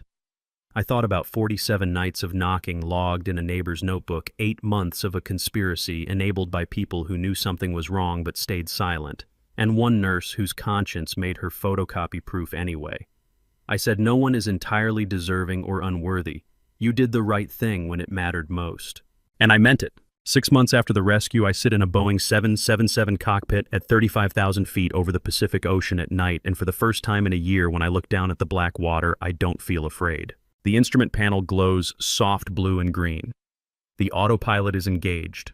My co-pilot, a younger man named Marcus, who I've flown with a dozen times, is reading approach charts for our landing in Sydney 6 hours from now. Below us, the ocean stretches black and infinite. Scattered ship lights dot the surface like stars reflected in dark water. No land visible in any direction, just ocean and sky, and the thin aluminum shell of this aircraft carrying 200 passengers through the night. I used to love these flights. Then for a year I couldn't take them. Couldn't look down at that black water without thinking about Shelby trapped in a basement while I flew across oceans unreachable. Now I look down and think she's home. Really home. Safe. Not in a hospital bed, not in a therapy facility. Home in our Houston townhouse, probably asleep in our bed, the real bed, with the windows open and the ceiling fan turning and no locks on any doors. "Captain, you all right?" Marcus asks. "You've been quiet since Honolulu." For the first time in a long time, I say, "I'm really okay." He nods, goes back to his charts. I told Shelby through the basement door that night when I didn't know if she could hear me. When I fly the Pacific at night, I look down at the black water and think about you, every single flight. Now I look down and think she's there. Not in my memory or my fear. Actually there, at home, breathing, alive, recovering. The ocean looks different now, not lonely, just dark and vast and indifferent, the way oceans are supposed to look. 35,000 feet above the Pacific, wife safe at home in Houston. No basement, no imposter, no knocking through doors, just flight and home and finally peace. 2 months later, August 2025. I stand at the far end of a physical therapy room in Memorial Hermann Hospital with my arms outstretched. Arms out, I call across the 15 feet of polished floor between us. I'm right here, take your time. Shelby stands at the other end holding a walker. She's gained back 20 of the 30 pounds she lost. Her hair is shorter. Now she cut it herself last month, said she wanted something that felt like hers. She's wearing athletic clothes, sneakers. Her physical therapist, Dr. Helena Cross, a woman in her 40s with kind eyes and infinite patience, stands to the side with a clipboard. 10 steps, Dr. Cross says. You've done 8 with the walker. Time to try 10 without. Shelby looks at me. You'll catch me if I fall. I'll catch you. She releases the walker. Her hands come up slightly for balance. Her legs are stronger than they were 6 months ago, but still rebuilding muscle that atrophied during 8 months in a basement. She takes the first step. Her right foot lifts, moves forward, sets down. Weight shifts. Left foot follows. Step 1. Step 2. I keep my arms out ready. Dr. Cross watches but doesn't move. This is Shelby's moment. Step 3. Step 4. Her breathing is steady. Her eyes are locked on mine. Not on the floor, not on her feet, on my face. Step 5. Step 6. Step 7. She's halfway across the room. Her hands are still up, fingertips spread for balance. Her body sways slightly with each step but doesn't fall. Step 8. She stops, stands still, looks at me with an expression I can't quite read. Are you counting? She asks. Step 8. She stopped and asked, are you counting? Yes. I'd been counting since the first knock through the basement door. I am, I say. She smiles, a real smile, the kind I haven't seen since before March 2024. Good, she says. Step 9. Step 10. She reaches me. I catch her not because she's falling, but because she leans into my arms deliberately. Her weight against my chest, her head on my shoulder, her breathing warm against my neck. Behind us, Dr. Cross quietly leaves the room. The door clicks closed. 10 steps, Shelby whispers. Did you count all 10? Everyone. She pulls back slightly, looks up at me. I counted 47 nights of knocking, every single one. Even when I didn't think anyone was listening, I counted. I know. 3 taps on your shoulder when you found me. You counted those. I counted. Now 10 steps. Now 10 steps. She rests her head against my chest again. I hold her carefully like something precious that was lost and then found. 10 steps without the cane. I counted every one. When Shelby asked, are you counting at step 8, I realized she'd been counting too. 47 nights, she knocked through the basement door 1 tap at a time, 3 taps on my shoulder after rescue. Now 10 steps across a therapy room. She always counted each step, each knock, each moment. Even when no one was listening, she was counting. And now I count with her. December 2025. 1 year after the rescue, and my wife stands in our kitchen making coffee without a cane, and the smell is just coffee. Nothing else. No fear, no paranoia, just Monday morning and caffeine. 4 months ago, she took 10 steps across a therapy room and I counted every one. Now she moves from counter to table carrying 2 cups without thinking about balance or muscle strength or whether her legs will hold her weight. She just moves, the way people are supposed to move. Sunlight comes through the kitchen window, the same window where Lorraine Wolfe used to hear knocking through the wall and write it down in a spiral notebook. Now it's just a window with morning light and no sounds except coffee brewing and the refrigerator humming. I sit at the table with my tablet reviewing my flight schedule for the week. Houston to Tokyo, Wednesday morning, back Sunday evening, 4-day turnaround, normal pilot rotation, normal life. Shelby sets a cup in front of me. Here. Thank you. I take the cup, watch her move easily back to the counter for her own. Which route this week? She asks, sitting across from me. Houston, Tokyo, Wednesday morning, back Sunday evening, 4-day turnaround. She sips her coffee. The steam rises between us in the sunlight. A year ago I couldn't stand. Now I'm asking about your flight schedule like it's normal. It is normal, I say. Finally.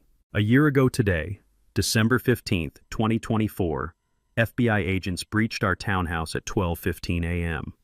I stepped over Yolanda Vincent's body in the living room, unlocked the basement door with a key she dropped, and found my wife emaciated and weak in a corner.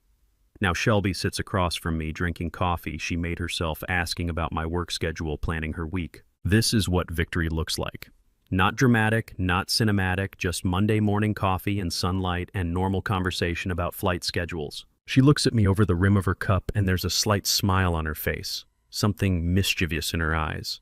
Remember to lock the basement door before you leave, she says. I look up from my tablet, our eyes meet. Long pause. Then we both start laughing. Real laughter, not nervous or bitter or broken, actual, genuine laughter. We laughed. About the basement, about the knocking. About 8 months of imprisonment, and the laughter was real, not bitter, not broken. Healed. Too soon? Shelby asks, still laughing. No, I say, wiping my eyes. Perfect timing, actually. A year later, and we can finally laugh about it. The laughter fades slowly. We sit in the warm silence that follows the kind of silence that feels comfortable instead of threatening. Shelby reaches across the table. I take her hand. Our fingers interlock. I'm glad you're here, she says. I'm glad you found me. She squeezes my hand. We found each other. I think about the year that just passed. 47 knocks through a basement door that I couldn't explain. 3 taps on my shoulder when I finally pulled her out of the dark. 10 steps across a therapy room without a cane. Every number counted. Every moment mattered. Yolanda Vincent is serving 25 years in federal prison. Russell Caldwell, 18 years. Perry Barton, 12. Trina Hart, 8. Basil Pierce lost his pilot's license and his family and has to live with what he did. The assets were recovered. The house is ours. The inheritance was executed correctly. $18.5 million restored to its rightful owner. But none of those numbers matter as much as these one wife. 1 year of recovery, one Monday morning drinking coffee together. I finish my coffee, stand up, carry my cup to the sink. When do you leave? Shelby asks. Flight departs at 10 a.m. Wednesday. I'll head to the airport around 7. I'll make you breakfast before you go. You don't have to. I know, I want to. I walk to the basement door. It's in the hallway between the kitchen and the living room. A normal door, just wood and hinges and a lock. I check the lock, turn the knob to make sure it's secure. Shelby watches from the kitchen table. She doesn't ask why, she knows. Every time before I leave, I say, "Good," she says. "Never forget to listen. If you take nothing else from this story, take this listen when someone is knocking. Count when someone is counting. Hear the ones you love before silence becomes permanent." I lock the basement door every time before I leave for a flight. Not out of fear that it will happen again.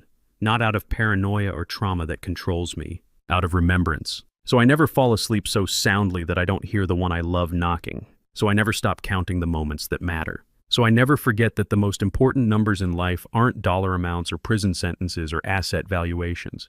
They're knocks and taps and steps and years recovered. Every Monday before I leave for a flight, I walk to the basement door and check the lock. Shelby watches from the kitchen with her coffee, and we both know why. Not out of fear that it will happen again, out of remembrance that it happened once. I lock the basement door every time before leaving. Not fear, but memory. So I never fall asleep so soundly that I don't hear the one I love knocking. And to you listening to my story, remember this: the people closest to you deserve your attention most.